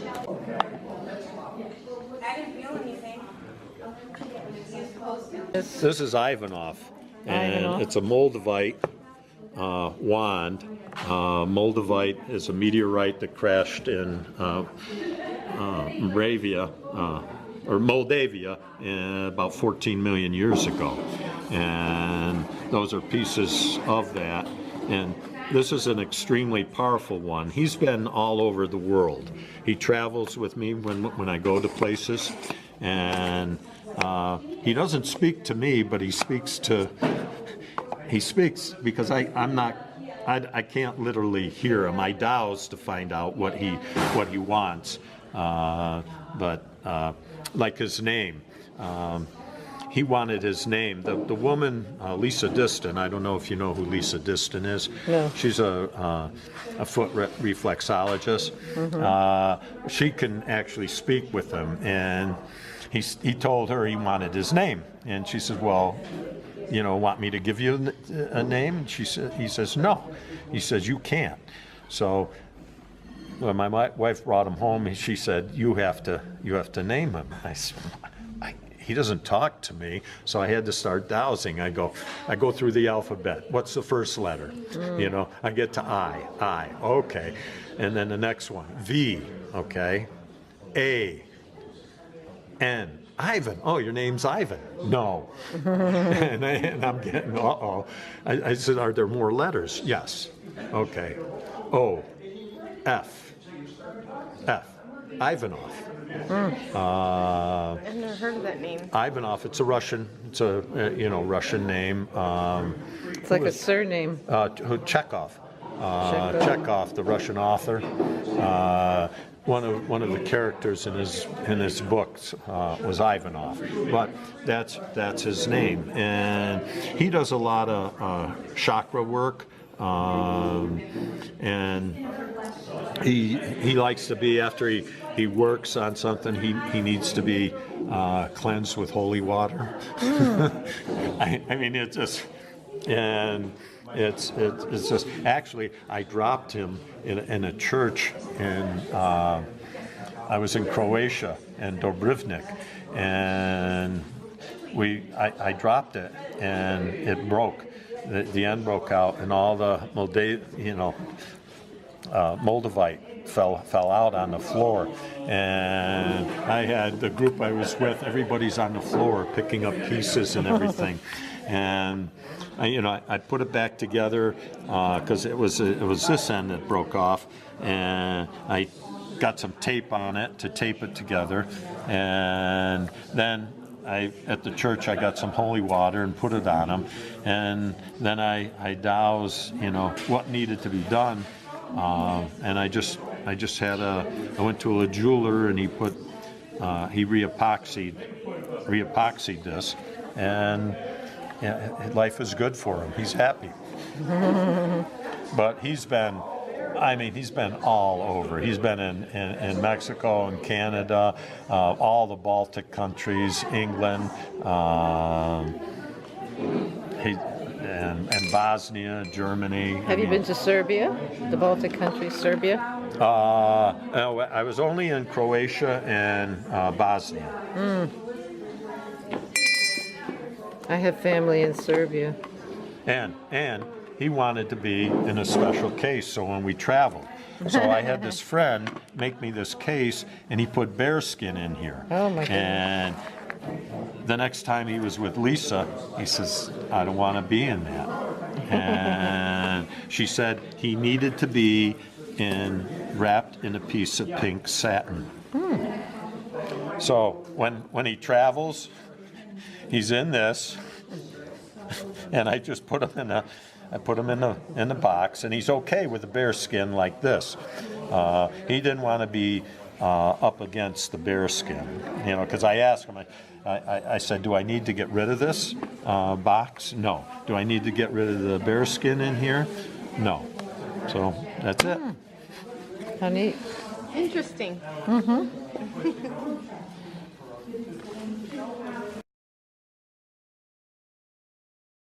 Themselves. We're going to start with Tom Moberg, and then Storylu, Dorcey next, and Rick Gridley, who will still be coming. And I think that's all I need to tell you. So they're all going to be talking for like 35 minutes or so. And we'll do a break, and then we're going to do this tell your own story thing. And I'll explain then how we're going to do that. Thank you.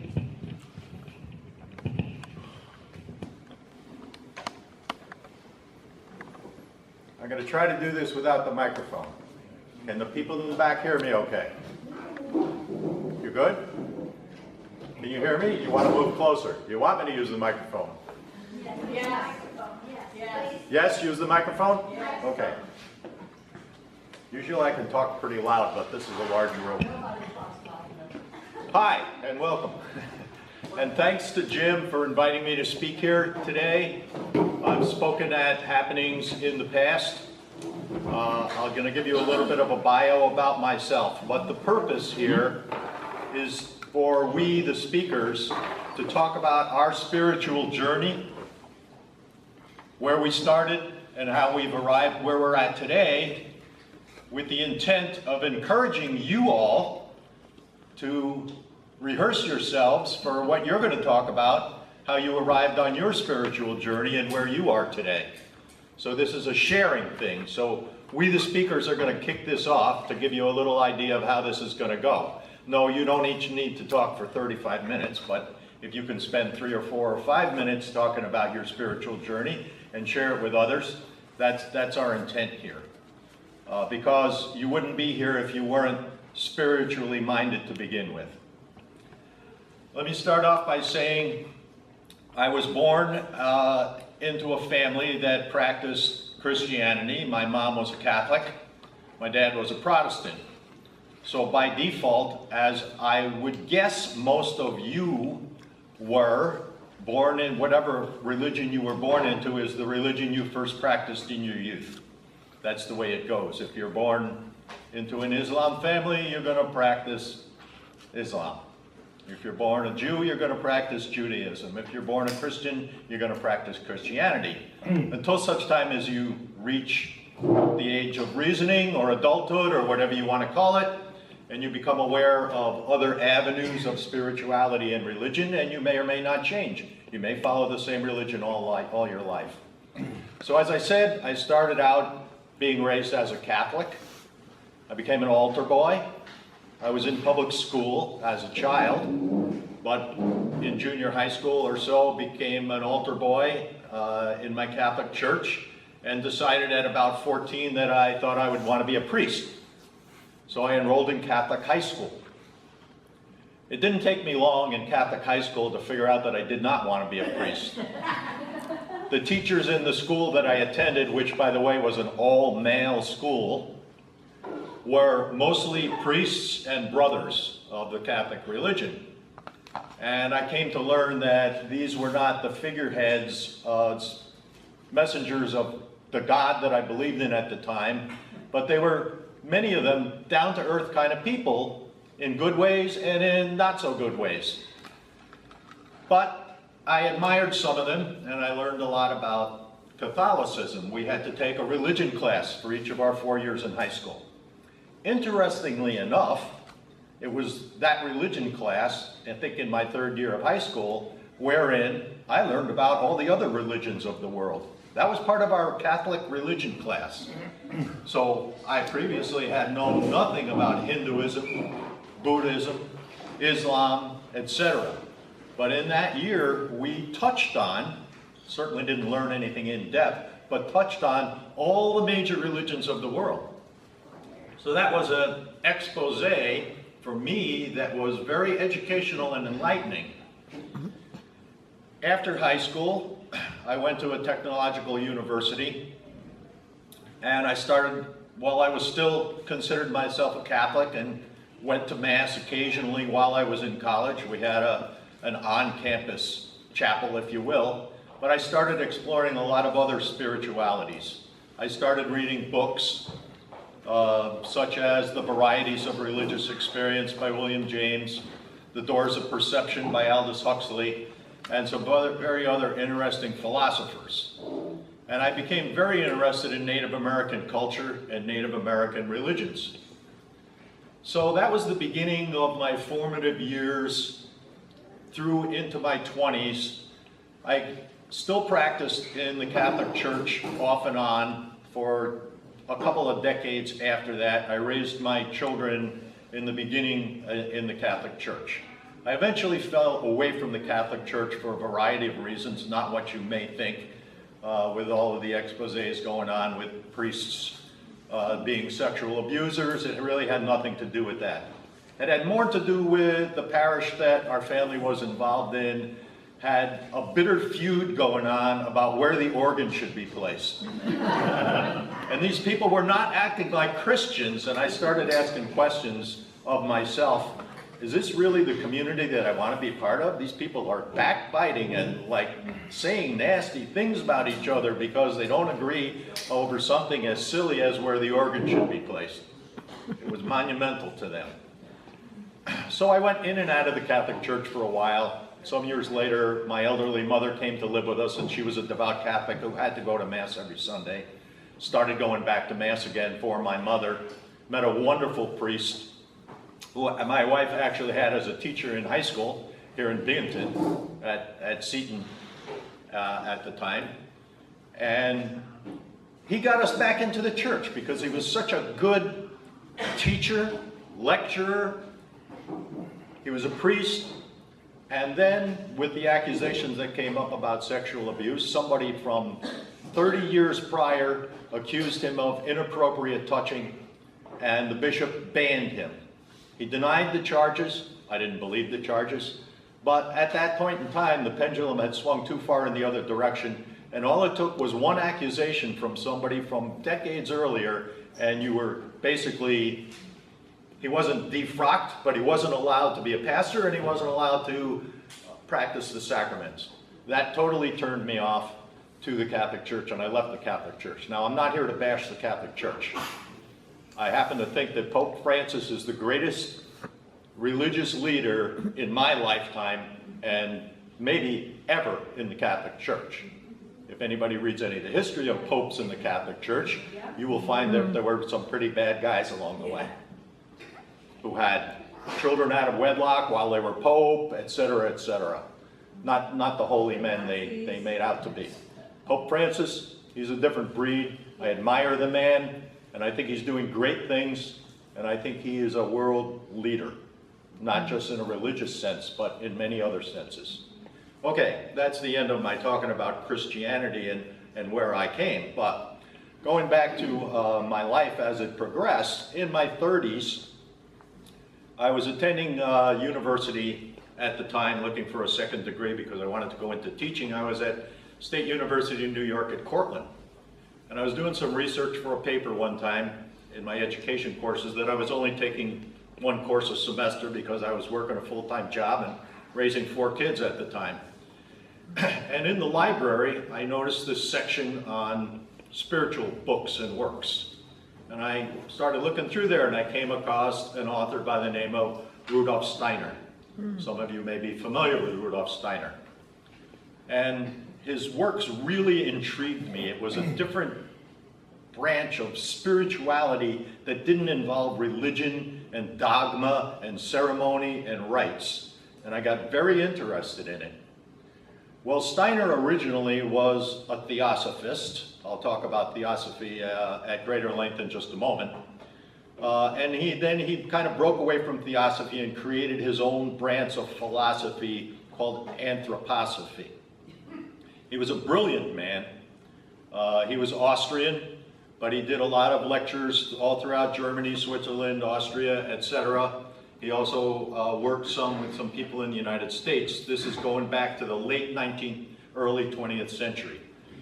He wrote books on things like how to create a better compost pile for farmers.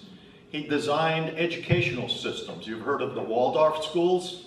He designed the Waldorf schools because Waldorf of Waldorf Astoria fame went to Steiner. He said, "Hey, Rudolph, you're a pretty smart guy. How about helping me out design this educational system?" And he did. And Waldorf schools still exist today all over the whole world. I've met people who have attended Waldorf schools. Anyway, Steiner, because I started reading him, got me interested in theosophy. Then I started reading about theosophy. And I became aware that there was a local group here in the Binghamton area that was a Theosophical Study Center. So back in the late 1980s, I started attending some meetings. It was a handful of people that got together once or twice a month and discussed theosophy and spiritual topics. I became very interested in the group. I joined the Theosophical Society, and I've been a member of it for close to 30 years now, probably over 30 years now. I currently run the local study center called the Susquehanna Study Center of the Theosophical Society in America, a long name, but we call ourselves the TS Group, or Theosophical Society Group. So a little bit more about theosophy. Theosophy, if you look at the derivation of the words, theos from the Greek meaning divine, Sophia meaning wisdom. So essentially, theosophy means divine wisdom. It is the wisdom of the ages that goes back millennia, thousands of years. But it was secretive. It was an esoteric branch of philosophy and study that was only passed down by oral tradition. There wasn't a lot known about it. Well, back in the 19th century, there was a Russian noblewoman by the name of Helena Blavatsky, who was born in Russia into a wealthy, noble family, was married at a very young age, I think 15 years old, to a nobleman. Marriage didn't work out because she was a clairvoyant, she was a seer. And she had very strong spiritual tendencies. She left her husband, and she had money because she was from a rich family, and started traveling around Europe, and then eventually to the Far East, and spent a lot of time in India and in Tibet. And through her travels, she met a couple of gentlemen who were chosen to bring her the wisdom, the ancient Eastern wisdom traditions that we now call theosophy, and to teach her this stuff so she could bring it to the Western world. That was their motivation. Those two gentlemen were Mahatmas.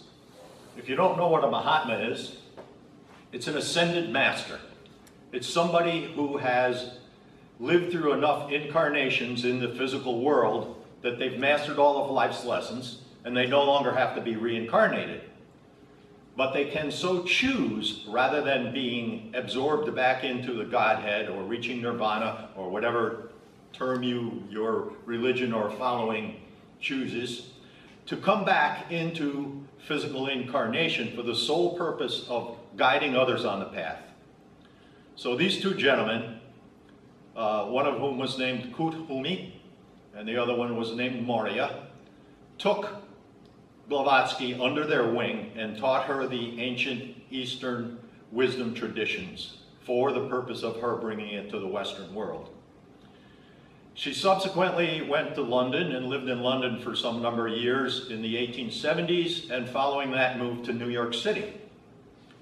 There she met some other like-minded people, and they used to meet in her apartment in New York City and discuss these kind of topics of a philosophical, spiritual nature.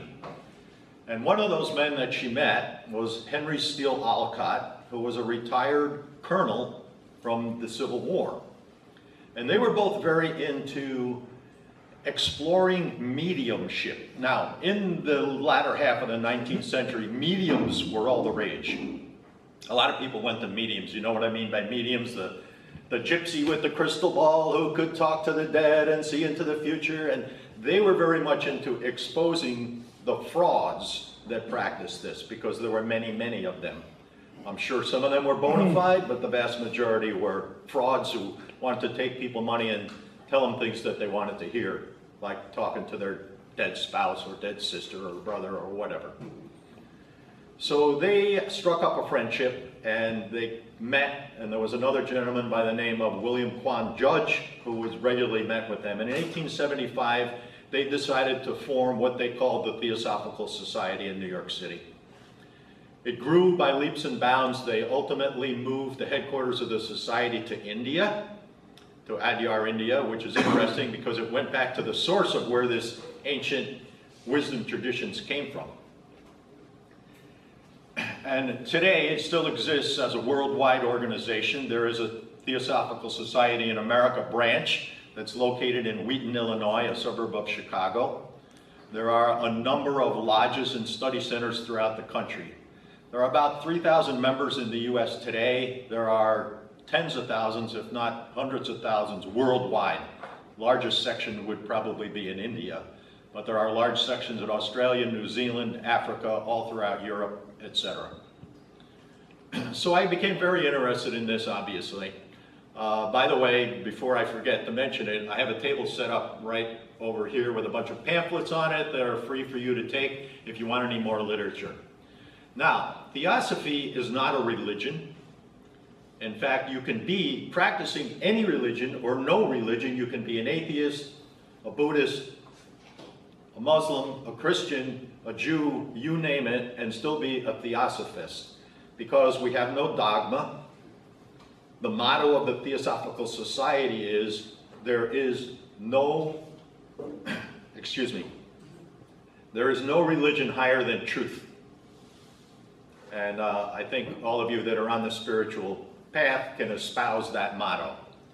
There are three basic tenets of the Theosophical Society, and to be a member, all it takes is that you aspire to believe in and practice these tenets. The first one is to form a brotherhood of humanity without distinction of race, creed, sex, status, caste.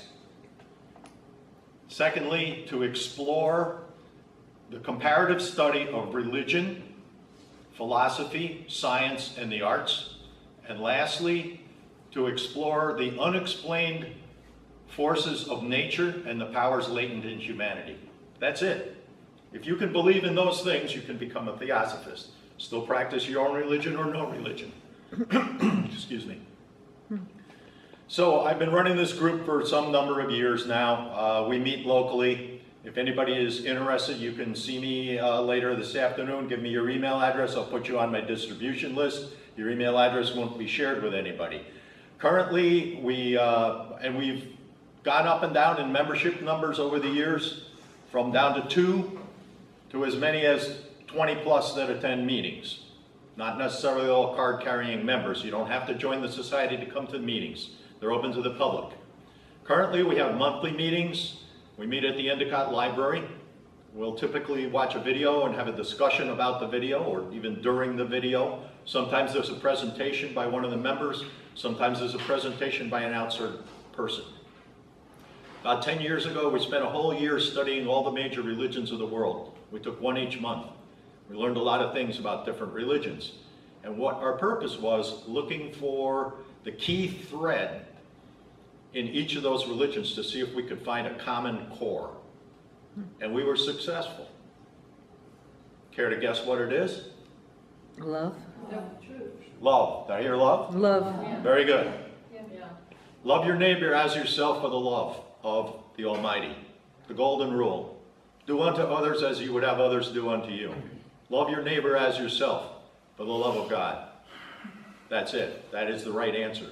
And all major religions, yeah, there might be some offshoot nutjob religions, but all major religions preach that same thing. Yes, sir. It's not the only answer.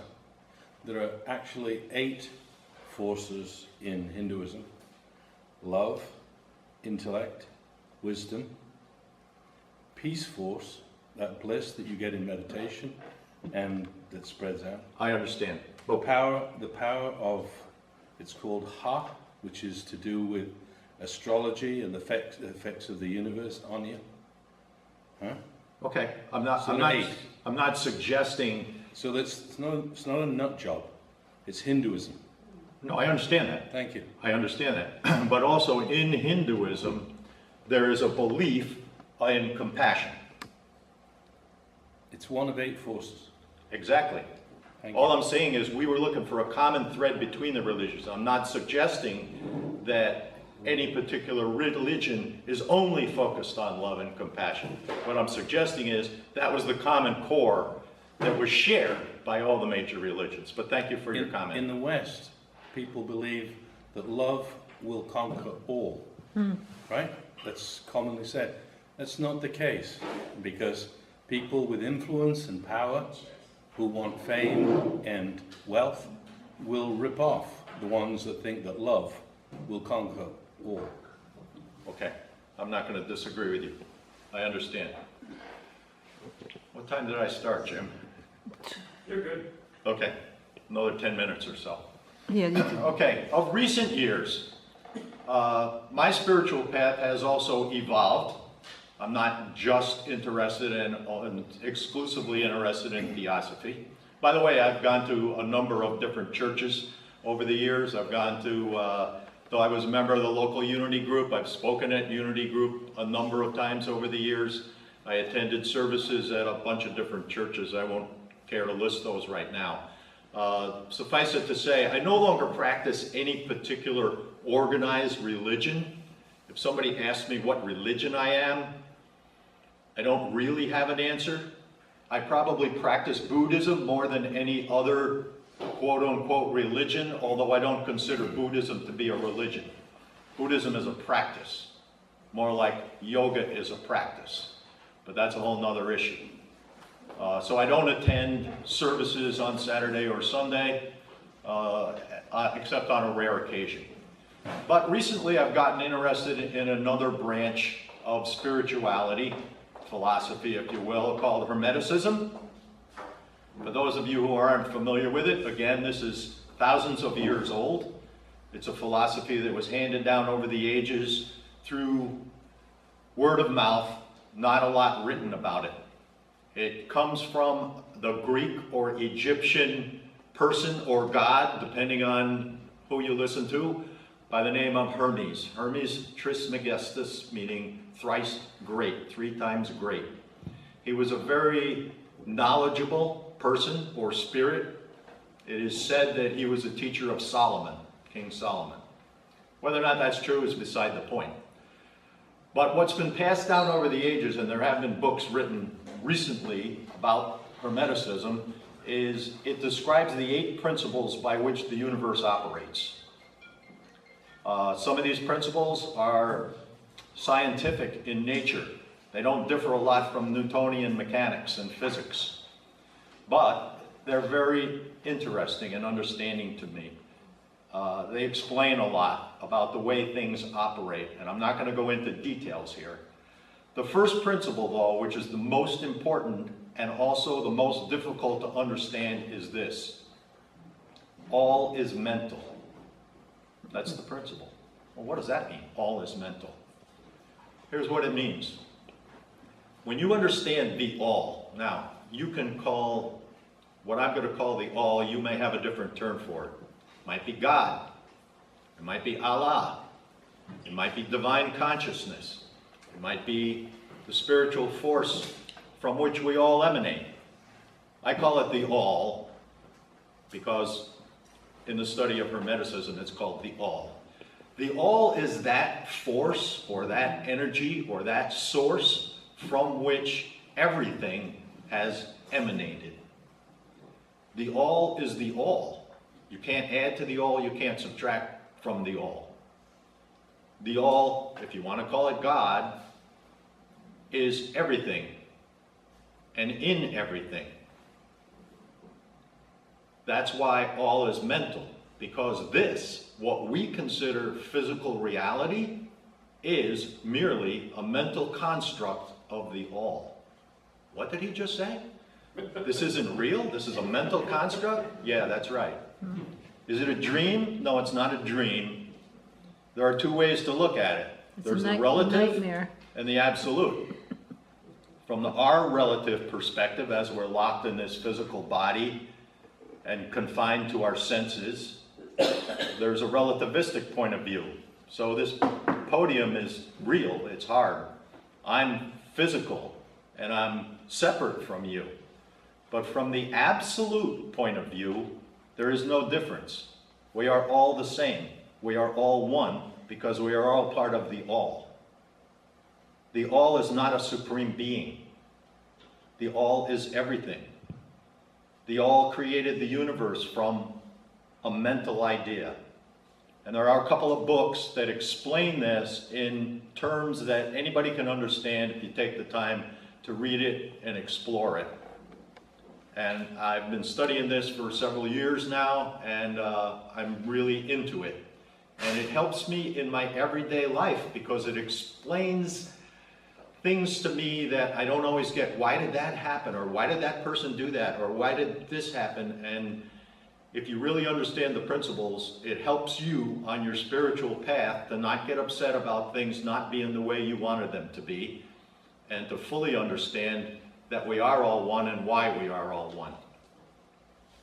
So that's where I've come to be in my almost 70 years now on the spiritual path, starting out as a Christian Catholic, exploring other religions, developing my own spirituality, my own philosophy, becoming a theosophist, and I'll be a theosophist till the day I die because I believe in its spirituality. I didn't talk too much about theosophy. Some of the tenets of theosophy that you don't have to believe in to be a member, but some of them are reincarnation as a fact. Reincarnation for me is something that I don't believe in, because belief sounds like it could be false. It's not something I believe in, it's something I know. I've come to know that it makes absolutely no logical sense that we would be here in this physical form on this earth for one time and you get one shot at it. Look at nature. We have day and night. We have the change of the seasons. We have the earth revolving around the sun revolving around the center of the galaxies zooming through the heavens. Everything is periodic in nature. Why wouldn't our life be periodic in nature? So we get more than one shot. And the purpose of our life is spiritual evolution. So that's what I've also come to know through theosophy and Hermeticism. We are here to learn life's lessons. We are here to grow. And if we're fortunate enough, after enough lifetimes, and that might be hundreds, it might be thousands, that take place over hundreds of thousands, maybe millions of years, not even necessarily on this earth, but on other physical planes or non-physical planes, we reach a point where we have evolved that we no longer have to be reincarnated. And that is called spiritual evolution. And that is our purpose. To be here, to share our views with other people, to spread love, and to embrace life's lessons. We don't conquer them all in one lifetime. We fail some. It's like going to school. You start out in first grade reading, writing, and arithmetic. You're not going to master reading a novel when you're in first grade, but you can read See Spot Run, Dick, Jane, Sally books. And then you go to second grade, and you repeat some of the things that you learned in first grade, but you get a little better. That's how it is with life's lessons. We fail some lessons. We screw up. We hurt people. You've lived past lives, I know this for a fact, where you did really bad things, maybe even killed people. You've lived past lives where you did good things. The point is, we learn from those lessons and we rise above them. And ultimately, we no longer have to be reincarnated. And when we reach critical mass of enough people, humans, spirits, souls, whatever terminology you want to use, reach that, then the spiritual evolution has ended. What happens then? It starts all over again. We involve from spiritual form into physical form, and then we evolve back into spiritual form. Not in the matter of a lifetime, not in a matter of 100 years, 1,000 years. We're talking millions and millions of years. It's a long evolutionary cycle. With that, I'm going to conclude my talk and turn it over to the next speaker, unless anybody has any specific questions. Thank you. If anybody has any questions, you can see me later, but I hope I've encouraged you to come up with your own stories to share. There'll be people like this guy. I've learned a bunch of things. That all of this contributes to this evolution he just talked about. I don't know if it means we move faster because of it. One of my first books on reincarnation said the average number of lifetimes anybody lives is about 10,000. So that, I'll just add this little bit that I've heard, learned. I hesitate using the word belief in about anything because it's too defining. I absorb. So if you add to what he was just saying, now add this. There's no such thing as time. If you've never heard that before, then your mind starts really going. It all happens right now. It's always happened right now. So, a couple things. I mentioned my little package that you won't find as a book on the internet.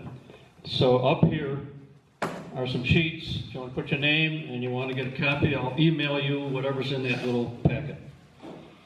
That includes, by the way, many, I don't know how many there are, 30 at least, channelers.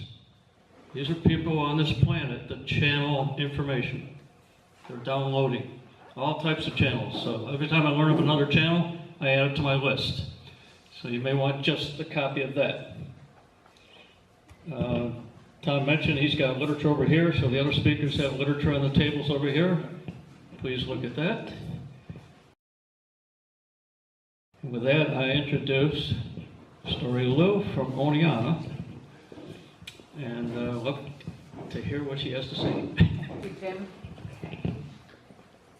Let's see how we do with this. Maybe I can leave it here. Hello, everybody. It's been a fascinating day so far. Let's see.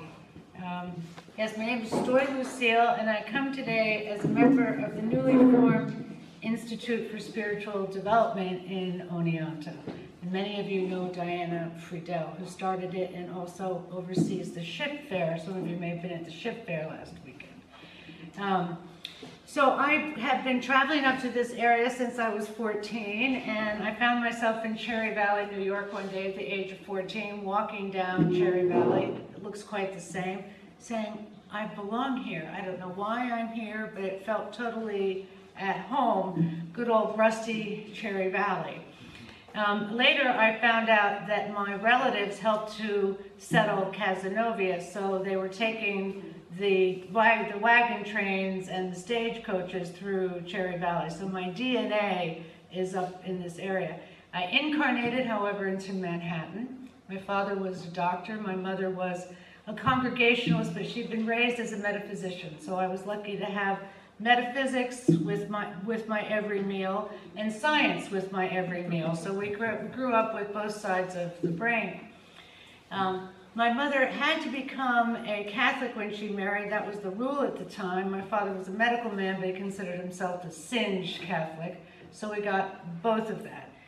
But mystical teachings were part of my childhood, and more than mystical teachings, the real understanding. It's one of the reasons why we love this country and we try to get it to become even more evolved, is the freedom of conscience. That everybody in this room has some relative who crossed that ocean and to save their life or their family's lives to come here to practice freedom of conscience. So it's something we all share, which is a profound link that we all share. So in terms of this particular area, when I came up to New York State and fell in love with this area, I said, well, what's here? A bunch of towns that thrived when 150 years ago. I mean, it's really, there's something that calls us to this area despite the winters, despite the rural nature of it. And so later I found that New York State was the hotbed of many new religious traditions. And one of the talks that I will be giving this summer at ISD is called Route 20, the Psychic Highway. So of all of the books that were not out there, I brought one for people to go home and order. It's called Occult America, and I got it over at the ARA bookstore when I was there this year. And occult meaning the inner teachings, the inner wisdom. And it goes all the way back to the mystics who helped to settle around Philadelphia. So it goes back to the 1700s. So each of the people, everybody here comes from people seeking to be able to practice what the Quakers called listening to the divine light within. And many of the communities along Route 20 are those towns founded by people who came here to practice freedom of religion in their apple orchards, in their homemade churches, and we have that today. And many of them were New Age thinking metaphysicians at that time, and many of them had the Bible on their cabin table, as well as Emanuel Swedenborgen's Heaven and Hell. And he was a scientist and a mystic from the 1600s in England. So he's the father of much New Age. He was a geologist who then could see into the spirit plane, and he brought back the same scientific, he used the same scientific eye that he had learned as a geologist to see into the spirit plane. So many of the pioneers here were reading Swedenborg's Heaven and Hell. And so a lot of the modern spiritualist movement that then took place in this area of New York were many of these free-thinking mystics who came and they were throwing off Calvinism and they were throwing off baptism. And many of you are also probably aware that this is part of the area called the Burned Over District, where they would have fundamentalist Christian revivals on a regular basis. People would gather in camps around the towns, and many of the fundamentalist preachers would be asking you for weeks on end. There were no video games, there's no TV to go home to. People went out to their town's revival meetings, all right, whether or not their souls were saved and whether or not they believed in certain rules of salvation. And at that time, a strong tenet among many fundamentalists was that you were either part of the elect or you were damned. There was something called predestination. So part of what you feel here is the revolutionary pushback that happened with the spiritualist movement in this country. And that is that there's no such thing as original sin, there's original grace. And that we all come from something that's deeply good, and certainly a child does not necessarily have to be baptized to be saved. That there's innate goodness instead of innate sin. So for myself, being raised in an environment where I was free to practice freedom of conscience, when people ask me, who am I, what am I say, I'm a divine mutt. I take that. I think many of you here in this room would qualify. You took the best. If I look at what everyone's been reading for the past 30 years in the book back there, we've studied, we're seekers. We're studying the all, and we're taking the best from all of these different traditions and finding common ground. And that's why we can speak across these different traditions. We also come from bloodlines that are intermarried and intermixed. So we have profound empathy for people in different parts of the world because part of our bloodlines from that part of the world. So we transcend racial barriers, we transcend religious barriers, and we're trying to help transcend gender barriers. So it's part of why I ended up becoming a minister, and I hate the word minister. I believe that women were held down by anybody wearing a collar for way too long. But along the way, I also, when I was very little, I believed that I could hear the all that you were talking about. I could hear what the Greeks called the chorus. I was aware of myself as a little girl, but I was also aware of another level of mind that I seemed to be able to hear. I also would hide behind corners and get dressed in closets because I believed that we could see through walls and that we were all telepathic. So I think this was an inner knowing of what our consciousness is like in the spirit world, and I brought back remnants of that into my childhood. And luckily my mother studied the tarot and would read tarot cards, and she understood what listening to the inner light was. So I was not pushed away from this understanding. And then one day when I was very little, I was about 4 years old, I saw a face, met me, eye level, I was playing, and looked at me, went across the wall, looked at me very friendly, and then went back and disappeared again. And so I had a sense of another reality. It was an adult shape. It didn't scare me. It was a definite communion. One of my teachers later, I ended up teaching, after I went to Columbia University in academia, I ended up teaching for the Metaphysical Center of New Jersey, which some of you may know about. It's one of the oldest mystery schools in the United States. And it was born very much along the lines of theosophy. Theosophy is one of the basic tenets, but we study all plus modern physics and teach it at the adult school level. So it was where people would come from all different traditions, but they would study at the adult school system to find the common ground and then to celebrate modern science, which teaches us so much that we are wired for enlightenment. We're radios. We now know there's magnetite in what we call the third eye area, which is a component of transistors and vital in communications. So science is proving what the mystics know. Some of you know have heard me teach. I teach a course called Why Mystics Don't Need Cell Phones. We are wired to be radios, and we are radios all day long. So that gets back to my understanding since I was very young about the question of telepathy. I believe we're all telepathic, and it's part of our innate nature. And so I went on to study, in grade school they would say, oh, you're asking these deep philosophical questions, just wait till you get to high school. So then I go to high school. I was waiting for, then no, wait till college. Well, everybody was avoiding these deeper philosophical questions. One thing I did have happen, so I'll go by the ahas in my life. I was about 12 years old playing on the stairway one day. My father was upstairs shaving, and I heard a voice right outside here. At first there was that vision when I was 4, and about 10 years later, I heard a voice right here, and it said, ask your father if you can go to the local Catholic school. So, interesting voice. I wasn't so happy at the public school. So I said, hey Dad, can I go to the local Catholic school? Dead silence. The razor went off, dead silence. And he said, well, sure, if you want to. And it turns out that they had just opened the doors of a local Catholic school that was not in my town.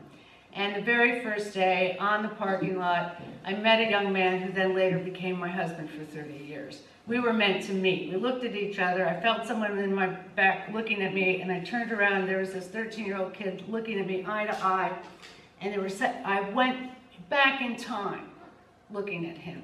So it was an aha. I knew him. I didn't know how I could possibly have known him, but I knew him. And then ended up marrying him many, many years later and having 3 sons. So these types of the hearing the voice, following the voice, synchronicities in my life. Then when in my early 20s, then I went to Catholic school, and luckily I'd had free thinking philosophy at my dinner table, so I would go through the Catholic rites, but with a bigger understanding and questions. I started attending Mass every day. I love that part of that Mass and talking to God every day.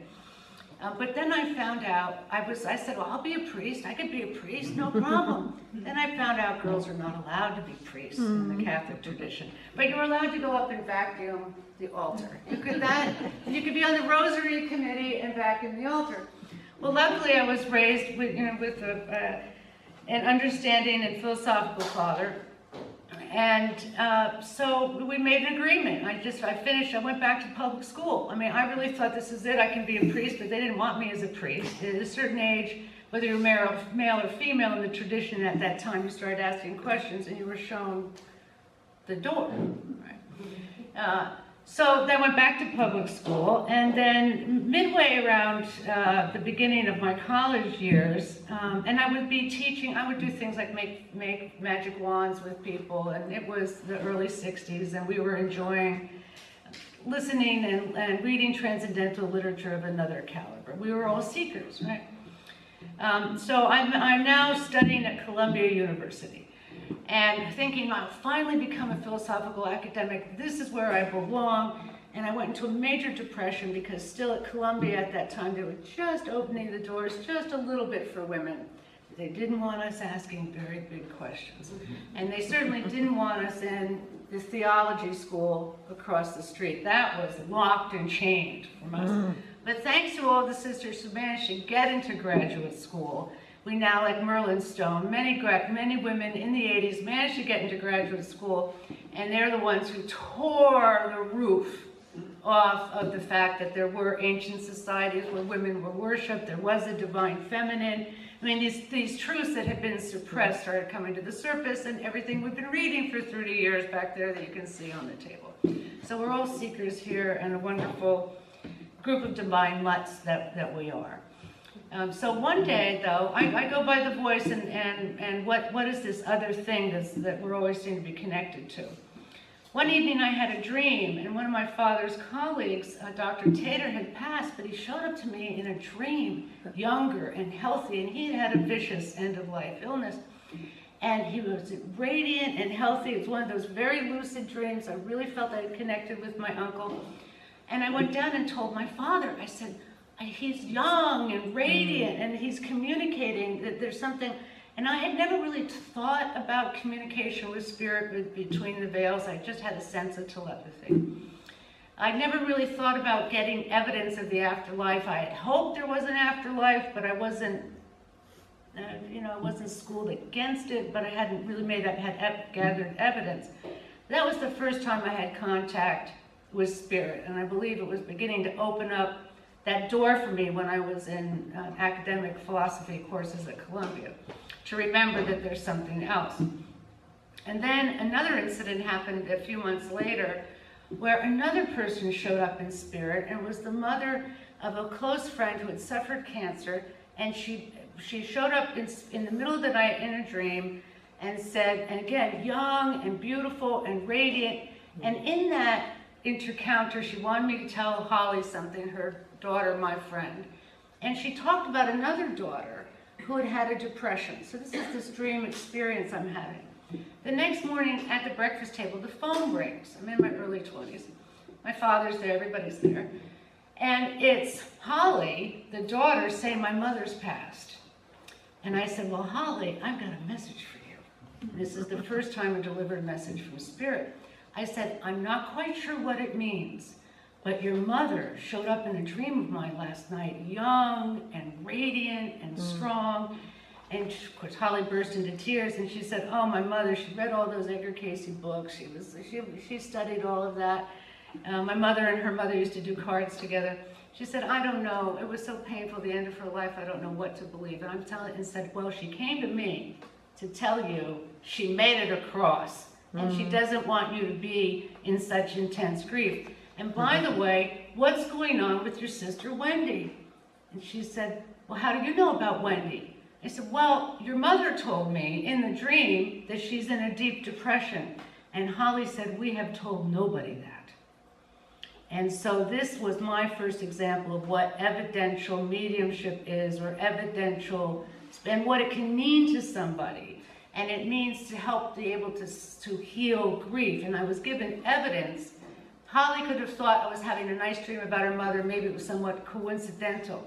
But the fact that then the evidence came through that a secret about another sister's depression hadn't been told, that's the piece of information I was given so I could give to Holly, so Holly could think maybe there is something to this message, because nobody knew that. So that was my first introduction to evidential mediumship. And for me, there was just a deep relief knowing that there is life after this life. That's very important, especially in those philosophical years. I'm not sure if it was Edgar Cayce or another prophet that said, you've got to make a decision whether you live in a benevolent world or a malevolent world. You have to make that decision. So once you want to vote for benevolence, then you can get to the concept of we are in school. This is school. And it's tough and it's tragic, and there's disease and there's death and there's pain that we cannot get through some days. But when you then can twist it around and say, this is school, what am I learning? What am I taking back into another level of consciousness? It helps you survive the day. You know, so these are questions that kids are, philosophy I think should be taught in kindergarten. Anyway, so that's what became interested in. So Columbia did not want me as an academic philosopher. I tried, but I still was, they considered me a chick because I kept trying to make things relate to each other, right? And they said, no, everything was very objective, very objective. I was in a class once with one of their top scientists, and someone was doing an experiment in hypnotism. And so we were in this, somebody's PhD experiment in hypnotism. So he hypnotized the whole class. And the question was presented, what does hypnotism mean to you? And it was asked when we were in the hypnotic state. And I had a full-blown vision of hypnotism meaning to me, I saw the Christian globe, or the globe, the medieval globe, with the cross on top of it. And I woke up and nobody knew what to do with that. People were seeing different things. I then knew it meant altered states mean you can have access to a spiritual dimension. I understood what my consciousness was trying to get through to my young 21-year-old self. Columbia had nothing to do with this. So I took on a karmic assignment and got into the car of the young man that I had met in Catholic school so many years later, and married him and went off and started a family in New Jersey, and started working for the Metaphysical Center of New Jersey, teaching meditation and then teaching comparative religion. And so I finally found a place where you could take a course for $25, where my father had invested thousands of dollars in a very sophisticated education. I was at home in an adult school. But what was wonderful about it is there's doing what you're doing here, Jim. Different traditions coming together, finding a common ground, learning to dialogue and to keep seeking, because very much like the early metaphysicians of this country, they believe that we're in an ongoing revelation. We don't know. It's ongoing. It's one of the reasons why they didn't want to have a country like a government religion, or they didn't want to define the name of God. The Masons didn't want to define the name of God. They called it the great architect of the universe, because they understood that you start with your name, you start to have divisions, then you have fighting. Okay. So that was part of my journey. And so I taught meditation and intuitive development for many years down in Bergen County. And at that time, Seth was channeling, and different people are channeling, and mediumship is on the edge of things. And I'm very aware, having come from the theosophical tradition, of something called glamour. And I didn't want to get involved in anything, I'm channeling a pharaoh. It's not evidential. A lot of it could be considered wishful thinking, and because I come from an academic background, I also want to have some proof, some evidence, and not be considered a complete lunatic. And if you start working, you find we're in a safe place. We can say whatever we want in this room. But like many occult aphorisms, don't throw your pearls before swine, because the multitudes will kill you. It just depends where you are, what country you're in, and providing safe space. So for many years I taught meditation and the power of the mind in terms of brain science and research. For me, teaching that telepathy is wired into our consciousness and that all minds are connected, that's the premise of the Course in Miracles. They say we're all corpuscles in the body of God in Christianity and Catholicism. In Hinduism, they call it the all, they call it the other name of the all, the Allah, they call it the all. So we're all part of this all within the all that you spoke of. So for me, this is great news. I think this is part of the good news of the gospel, is that we're all part of this one family, we're all in it together, and certainly love is a very high vibration. And when you come from those higher vibrations, your ability, your intuition is sharpened because it's open to the field of the greater mind. There's nothing holding you back. You have to be at a high vibration to really be in touch with the all. So I started teaching intuitive development, and I think it's really important to focus and know you're wired for it, and you don't need to have another spirit or a guide or a teacher or a priest be an intermediary between you and your higher mind. We all know this while we're here. In your gut, you feel this in your daily meditations. I'm sure that for most of us here, meditating every day is the way that we're on our knees. It's listening, using the Buddhist technique. I mean, we've had a phenomenal education in our years, but we've been able to take Buddhist techniques, we've been able to revisit the Kayse material, we've been able to study Islam and know that there's also the Sufi part of it. We've had a feast of spiritual teachings. So I do think the American Indians consider the role of the elders, many of us are part of the elders right now, to be praying for the tribe. So you wonder, what can I do now? When you asked me to speak today, because Diana wasn't available, I'm of an age where I say, what do I have to say anymore? I know so much, I know so little. It's this catch, and then you don't know. So, but I can share some of these experiences.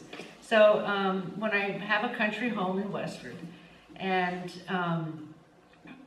so anyway, came up here for many years and then started moving up here more full time. And I had brought retreats to my little modest farm of the nurses I work with in hospice down in Bergen County. And I bring them up here to rest. Everybody sleeps for a few days, and then we do spiritual work. So I decided to formalize it, and so I've been running for 2 years now, metaphysical summer school at my little farm in Westford. And then I reached out to Diana, and I asked, well, what I heard, this is what happened. I was trying to figure out a name for my little metaphysical summer school. And I heard Institute for Spiritual Development, Institute for Spiritual, no, that's down in New Jersey. I knew who founded the Institute of Spiritual, that's down, that name's been news. It didn't stop, so I went and I Googled Institute for Spiritual Development finally, gave into the voice, and found out that they had just opened a new chapter in Oneonta. I said, that's why they keep saying it to me, and it's a very small community up here, so you don't try to set up opposing camps, you network. So I went and introduced myself and brought my curriculum. I said, do you need a teacher? I need a place to teach. And they needed a teacher. So I come in and bring a lot of theosophy and a lot of comparative religion and science. And then I help them design a summer lecture series, which we're going to be running for the second year in Oneonta. So I came here today to represent the Institute of Spiritual Development. And then the cosmic goose was, I never thought I would be a spiritualist minister. I never thought I'd be a minister. I never thought I'd be a spiritualist minister. After college, when I was raising my kids, I was teaching metaphysics, I was teaching to all different faith traditions, and I do have some Jewish blood in my lineage, but I had had no formal Jewish training. And I had students that I wanted to teach who had come from the Jewish tradition. So I said, I need to study Judaism. Well, still in those days, there were not many rabbis that were teaching white females, 30-year-olds. But lo and behold, I was looking for someone to baptize 2 of my sons. I had to no longer do the Catholic Church baptism. It just was impossible. And I found this woman called an interfaith minister. And so she came and did an old-fashioned baptism at the house, and it sufficed. And I found out about the new seminary in Manhattan, and this was in the 90s. And the new seminary in Manhattan was started in the basement of Barrow Street, a little tiny synagogue. I mean, it was a quarter of the size, this building. Started by Rabbi Joseph Gelberman, John Course in Miracles Monday, a couple of you are Course in Miracles guys, and a radical priest and Swami Sitchinanda. And they started this tiny little seminary on a piece of mimeograph paper and just passed it around. And it was the first interfaith seminary. So I said, well, let me go study there, and at least I'll study some rabbis willing to speak to a woman out of a different faith and teach me. I'll try that out. Well, it was also about ordination, and I was very uncomfortable having been told I could only hold a vacuum in my hand as a woman. This whole concept of ordination made me crazy. And I'm also a student of Thomas Paine and freedom of religion, and I believe we are all our own priests. It's wired, that's part of what my heart says. So anyway, so ordination was not sitting with me. Studying with the rabbi was okay, but this whole ordination program I was really wrestling with. And I'd go out and I'd walk the streets of New York. It was old Federalist New York, and cobblestones were everywhere. And one day, one of the assignments was to go back and read the Old Testament. Well, I'm one of the few people on the planet that has reread the Bible on a regular basis and the Old Testament. I said, I don't want to read the murder of children and babies. I know it, I've done it, don't want to read it. A voice said to me, go reread Thomas Paine. I said, Thomas Paine? Go reread Thomas Paine. So I'm taking my toddlers to the library and looking up with Thomas Paine, and it turns out, most of you may not know, I found out, he wrote a spiritual treatise at the end of his life after he escaped the guillotine in France. And again, one of the 3 books that was on all of the pioneering homes in this country was the Bible, Thomas Paine's Rights of Man, and Swedenborg. So we are all in a very serious club here about freedom and independence. So it turns out Thomas Paine wrote a book called The Age of Reason after he came to New York and had escaped. He said an angel, somebody opened the door, so he escaped the guillotine one night. An angel, the seen divinity, just studying what a human consciousness is capable of, you can see divine attributes within each individual. So I said, go Thomas, I can understand that. In the back, I read that Thomas Paine had set up this type of group in the 1790s in Manhattan, where people from all different traditions got together. It's very much like the Unitarians, pre-Unitarians, and would share pieces of their liturgy and their teaching, try to find common ground. I go, okay, Thomas Paine, I can go to the interfaith seminary. Thomas agrees with it. It's okay. They were doing this hundreds of years earlier in New York. So I go back in a little bit more comfortable with the group. And then 2 things happen. One of the many wars that have been happening in our generation in the Middle East had just taken place. And Rabbi was a Hasidic Jew who became an enlightened Kabbalist rabbi and had taken off the black cloth and wore American clothes.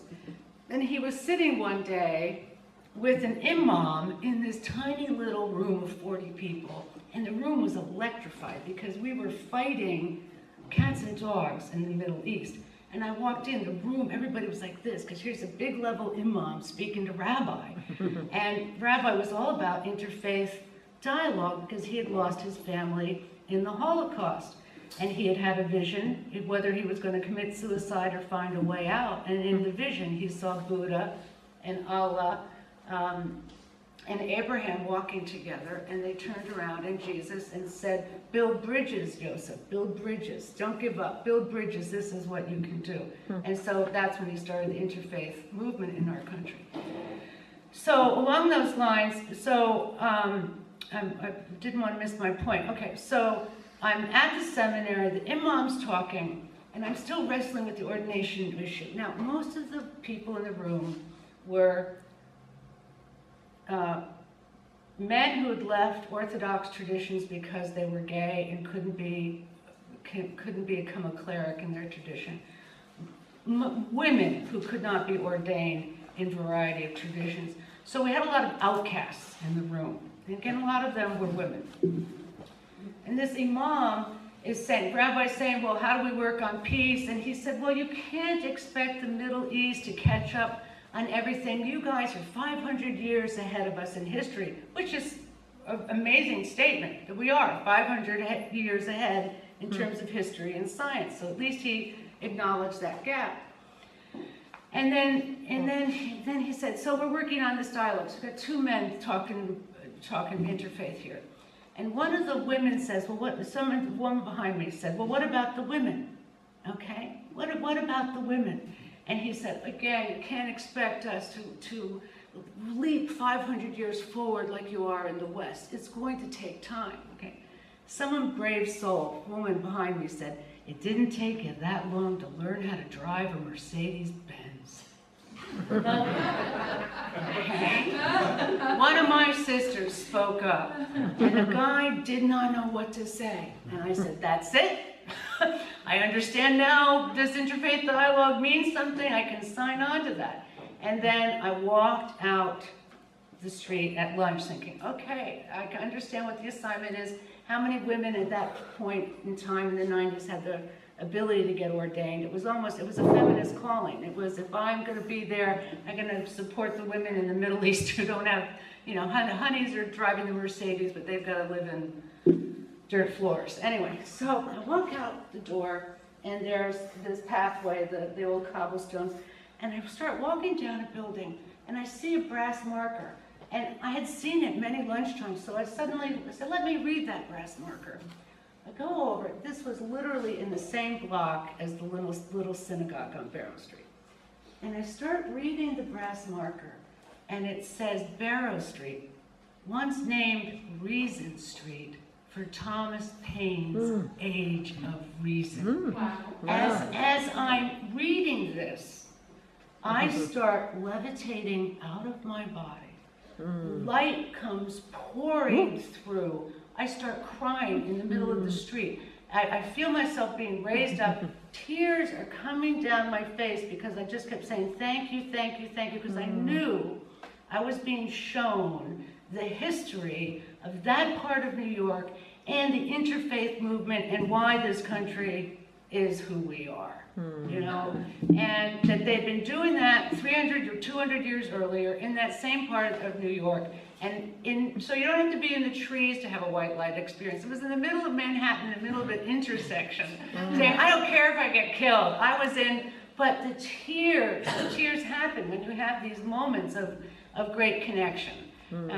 So these moments of great connection is why I'm standing up in front of you and why I teach intuitive development to people. And then to round it over to the spiritualism, the spiritualist church had started around Bergen County, and we'd held 1 or 2 meetings there from the Metaphysical Center of New Jersey. And I thought, oh, that's glamour. They're getting up there. They're doing, dog and pony. What does this have to do with church? Standing up and doing mediumship. I was not a fan. And then I walk into this space where Janet Nohavik had started the Journey Within in Pompton Plains. And she made a portal to the other side. Like many great churches and temples, you walk in and you feel the vibration of so much prayer. You can walk in and you're elevated. She had managed to do this in this little VFW hall. I said, well, I'm going to go to a service because I don't know what she's doing. She was a former nun, but she's doing something right. And then I saw a spiritualist service run by a good group of people. And I saw for the first time mediums up there after a homily giving messages. And what they were doing was helping to assuage the grief of people who came in, who lost a loved ones, and didn't have their clairvoyant vision open the way I had as a child, that weren't sure that they were really hearing spirit, thinking that maybe it was Dad, but maybe they're crazy. So then I understood the purpose of a spiritualist church is to help people communicate with the other side and to bring forth evidence that it is, in fact, Uncle Tom and not somebody else. So that's why evidence is very important in this type of work. That's not a general, you know, he's sorry, and but you bring forth very specific evidence that you couldn't possibly know. And also people can come in and not paying $150 to get it done. You know, that's the other thing about rates and costs. So when I found out that they were doing a spiritualist church, and then Diana said, we need another minister, and I went, oh no. Oh no, what does this mean? So I am helping them, and the good news is we attracted a good group of people between the summer lecture series last year and the classes over at the farm. And so a good group of people has built up, and we realize that we can't do it ourselves. There's no one guru, there's no one leader. People are getting together, they're meditating, they're studying, and there's two tracks. There's the church track, and then there's the school track. So you can do both, or you can just do one. So I helped them design the first intuitive development program. We're almost done. It's the first one that's being certified by a spiritualist church. So we're certifying intuitives. And I also run their development circles. In June, I will be teaching a course on mystical theology on Wednesday nights, and you will hear a great deal of theosophy running through those classes. So those are adult education classes. And then here we have Meade. You spoke last summer to our first summer lecture series.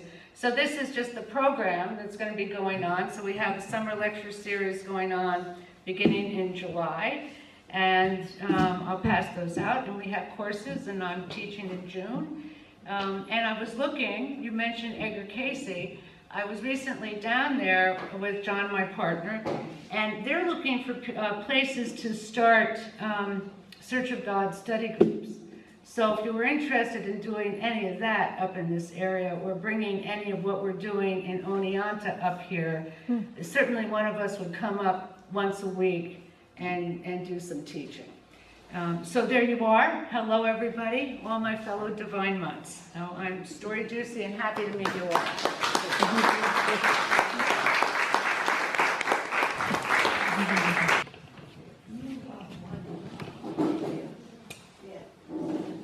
So I'm just thinking we had lunch to feed our bodies, but what's your better choice of the two things?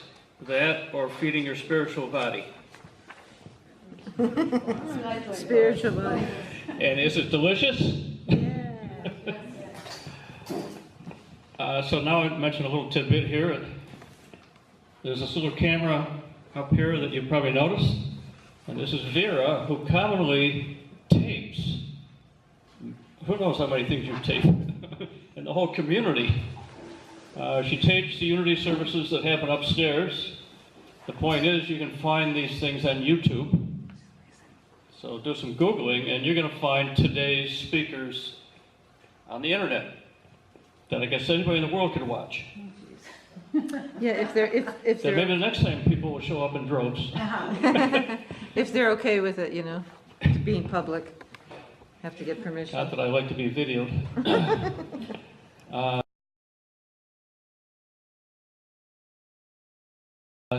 So our next speaker, who will be approaching me any second now, is Rick Gridley. And of course you read about him in the flyer that you picked up coming in. And he'll tell you about his life story, spiritually, as well as sort of a connection to this building and events that happen in this building and so forth. It's all yours, Rick. Thank you, Jim. Hi, everyone. Hi. Yeah, I heard Tom and Story. Okay. So I'm a native to this area. Started out in Vestal. And I guess my first kind of different kind of experience was noticing Heidi Ochai, who's a local martial artist. He came here from Japan, and I was fascinated by what he could do, which he would put on these exhibits at the arena and such that were quite superhuman in terms of his feats. And in the 80s, I wound up going to seminary out in Chicago at McCormick Theological Seminary, which was Presbyterian. I landed in the Presbyterians because in my final year in college, which was at Colgate, I did a survey of ministers in this area, in the Triple Cities. And the one who impressed me the most was Presbyterian at the time in Endicott. So that's the church I joined, and wound up at seminary. I felt like a fish in water. I was in my element. Just loved studying about the social justice piece in particular with Christianity. And I also decided I wanted to do some things that I had neglected to do in college, which was to travel. I wanted to experience and immerse myself in other cultures. So I applied for and received a scholarship to study in China, wound up going over to Hong Kong in 1984, and loved it. That was my happiest year on the planet. Because it's such a crossroads of cultures and ethnicities and food, and you can go to something Eastern one night and then something Western the next night. It's just where East meets West at the time. And I took a lot of side trips that year. Studied, got into Aikido, so sort of doing the martial arts thing. And wasn't ready to come back after the first year, so I stayed another year, studied, became a teacher of English in mainland China, and lived with a guy from West Germany. So that was more of a hardship post. Didn't have all the creature comforts of Hong Kong at the time. But I did come back, graduated from seminary, and wasn't ready to dive into a pastorate. So I went out to Seattle and did a year as a student minister in a Presbyterian church out there. And then I said, okay, it's push or fish or cut bait. So I actively started looking for a church, wound up at a small country church in Lake Geneva, Wisconsin. And lasted about 3 years before I burned out. I had totally misread the congregation. When I interviewed, I was so impressed by this one church family. They were the pillars of the church. They had 3 sons who had gone into the Peace Corps. They were people of the earth and people of service, so they believed in giving back. But coming out of McCormick, I was into the social justice. Only maybe 10 to 15% of the people in that congregation were. And I shifted toward mysticism after a few years and got more into that end of things, personal and spiritual growth. But there again, maybe 15% of the people in that congregation cared about that. Most people were there, they were very, it turns out, much more literalistic and fundamentalist in their faith and in their understanding. So I felt like I was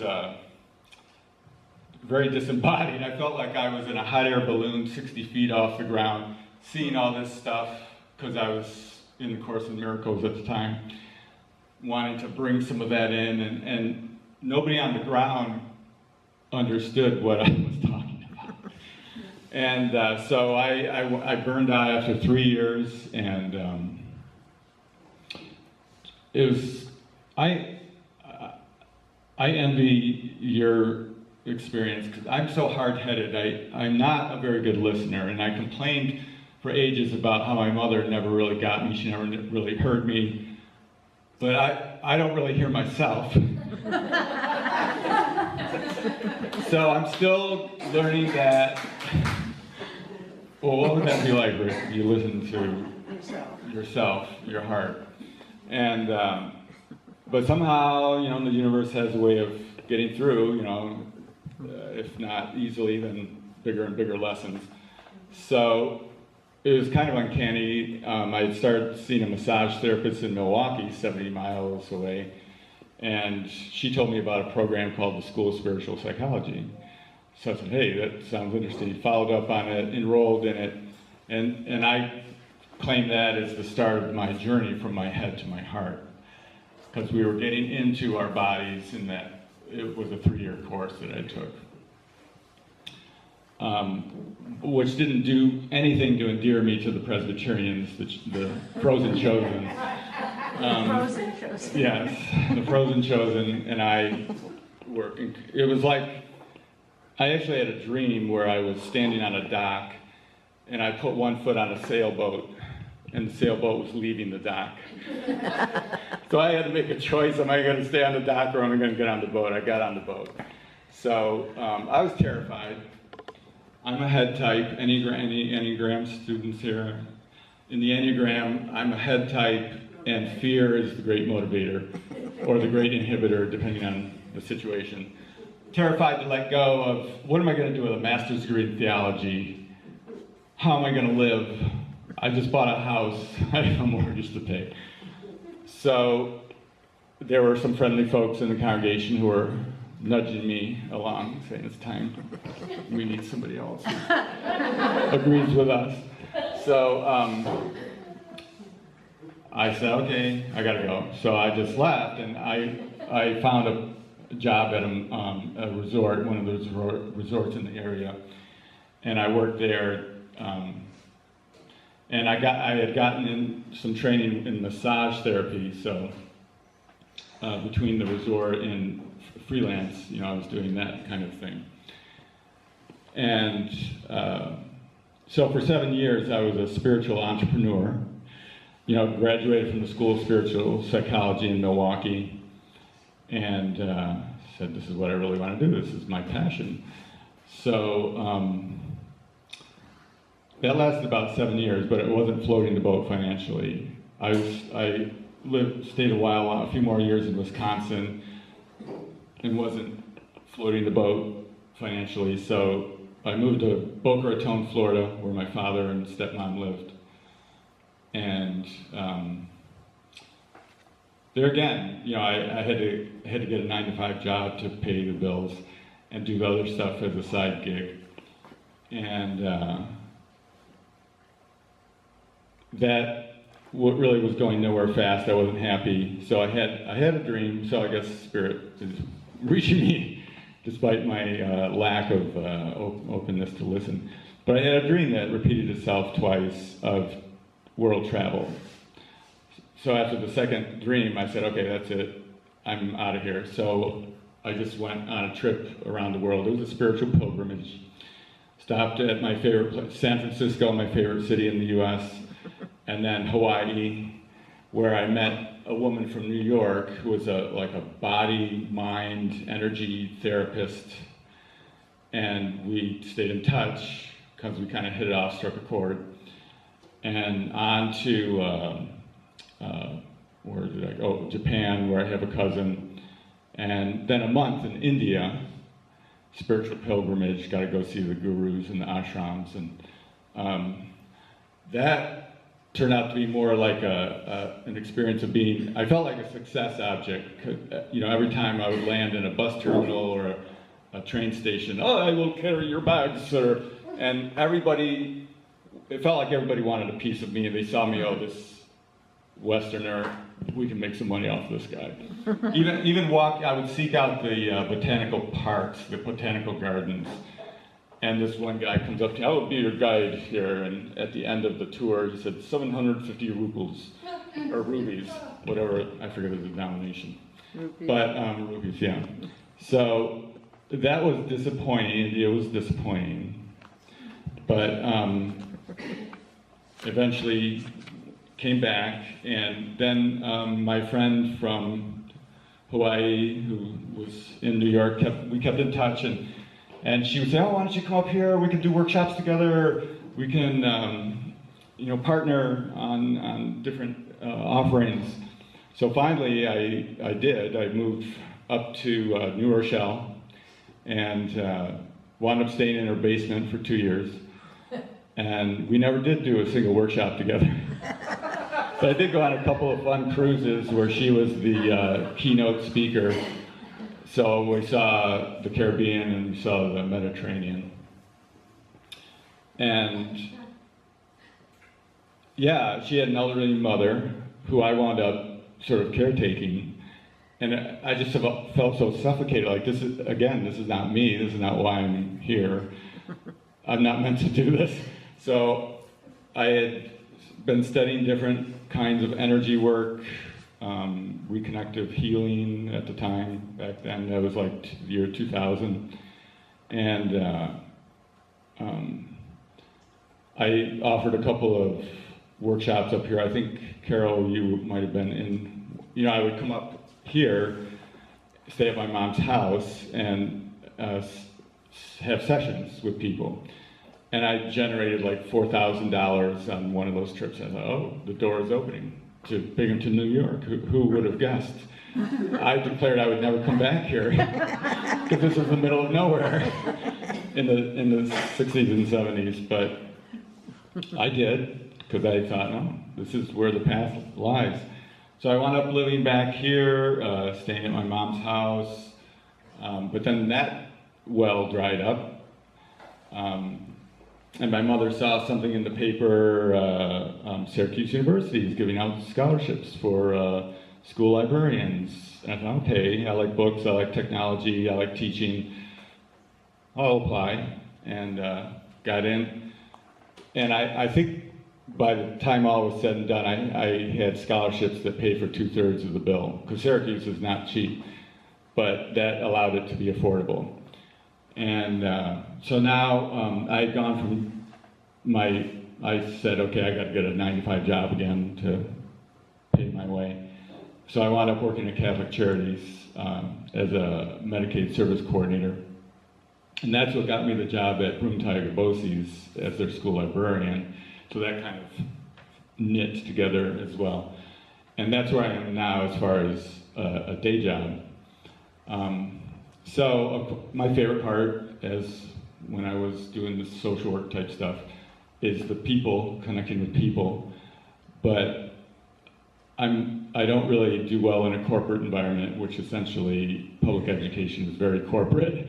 And so I'm not real happy with that. That's like maybe the 3rd or 4th ring out from the bullseye. The bullseye is this sort of thing in here. And so in about 2011, I had started studying Tai Chi Qigong in 2004, and that's what I really love. That's my passion.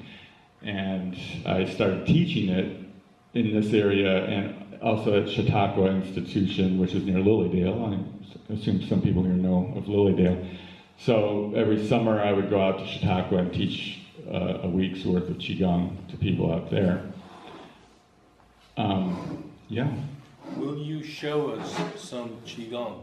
Sure. I would love to. Okay, go for it. All right. Well, put the bio on pause here. What I love about Qigong is it's very earth-centered, so it gets me out of my head, gets me into my body, gets me into my heart. And it's a way of connecting, it's another way of connecting with the bigger picture. So I'll just show you a little bit here.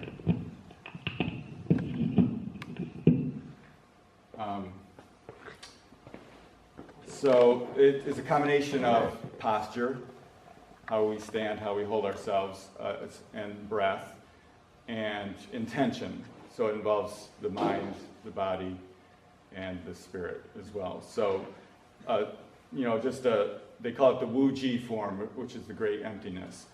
So our knees and ankles, you can join me in this if you want to stand up and do it. I have a sense that a little movement would be hip width apart, and our knees and ankles are slightly bent. We're slightly tucking our tailbone and lifting our pubic bone. So we have our hips, our pelvis, it's kind of a bowl. So if you tuck the tailbone and lift the pubic bone, that effectively slightly subtly straightens the lower back, the lumbar spine, and instead of that natural curve, it kind of flattens it and straightens it, which allows the chi, which is subtle breath, to flow more freely through up from earth through the spine. And we can do the same thing with our chin, just slightly tucking our chin and lifting up through the crown of our head. So, and then we can kind of turn our elbows out, relaxing our shoulders, relaxing our belly. And this sets up you might notice it, depending on how open the meridians are in your body, but I can feel a little flow starting here. I feel it as a kind of a tingling, so it's really relaxed.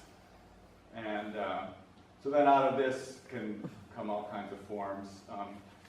I'll take us through a quick warm down. So I teach this at the end of my classes. So this is kind of stirring up the chi in the palm center. And then we can place our palms over our eyes, connecting energetically, the connection between our eyes and the palm center. Mona Lisa smiling to our eyes in appreciation for the gift of sight and color. And to the liver meridian, upon which our eyes rest, and for all the work that our liver organ spirit does in transmuting the emotion of anger into kindness, community service.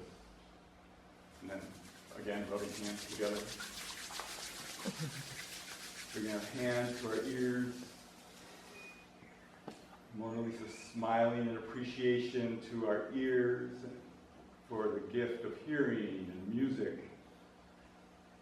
And to our kidney organ spirit for the work that it does in transmuting the emotion of fear into wisdom. And hands together again. And then a heart-shaped facelift massage with our face. Another.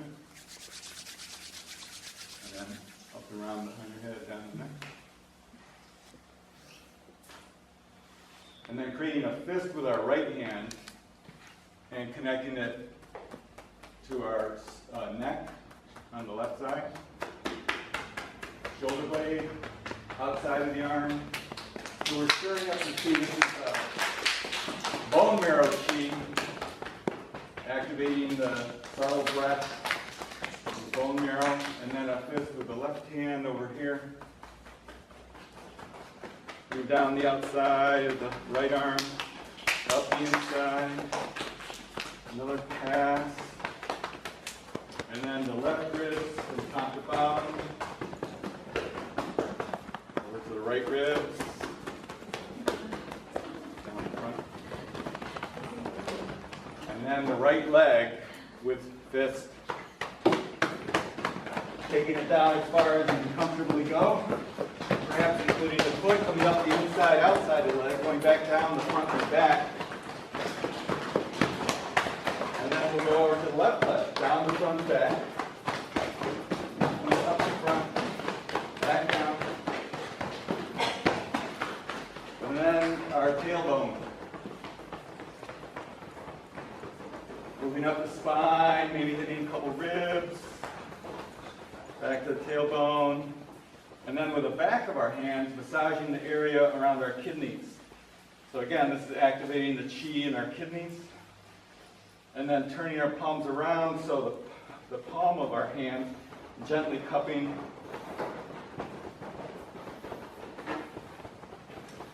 All right, so then just do a little bounce in place. The chi going bounce. I like pretending like I'm a Raggedy Andy doll, or a Raggedy Ann doll. Helps get a good sound. Just sighing, letting go of any stressful thoughts.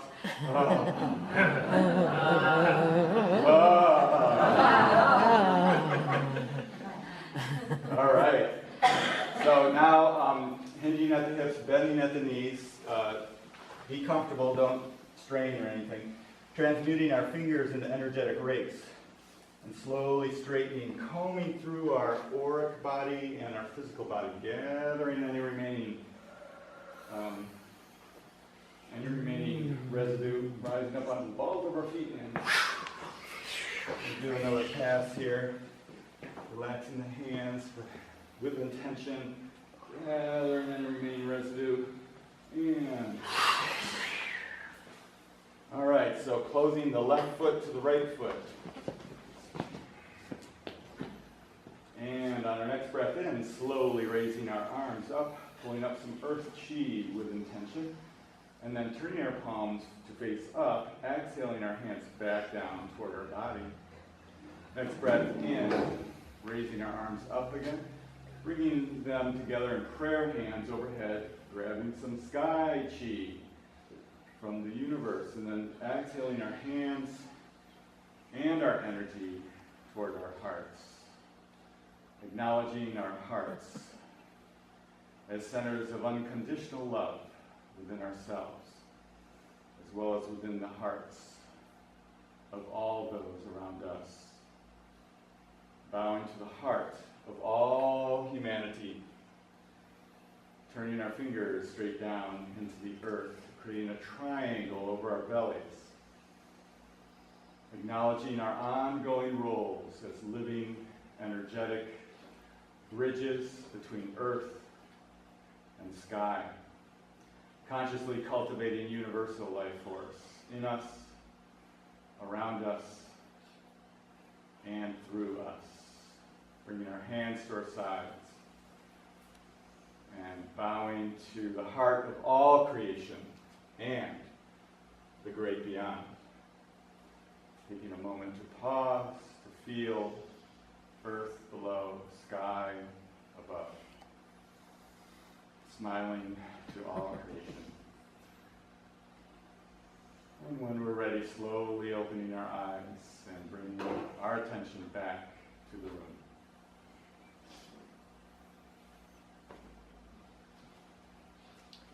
Thank you. You're welcome. So that's my practice. That's what affects me most powerfully and what I love sharing with others.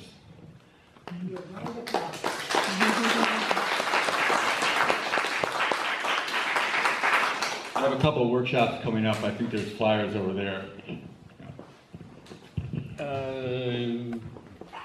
With my bad hearing, I missed some things, but let's be clear that everyone here can participate in more of that. Rick teaches regularly Qigong and yoga and whatever else he wants to teach. And even though he's got this day job, he finds time to do all these things. So you can talk to him in the breaks and whatever literature he has over there. Same with Tom. Meade has, do you call it a full-time business? Pardon? Is your business full-time? Not quite full-time. No. It's, whenever you're open for business, he has a lot of modalities. And then there's up in Oneonta.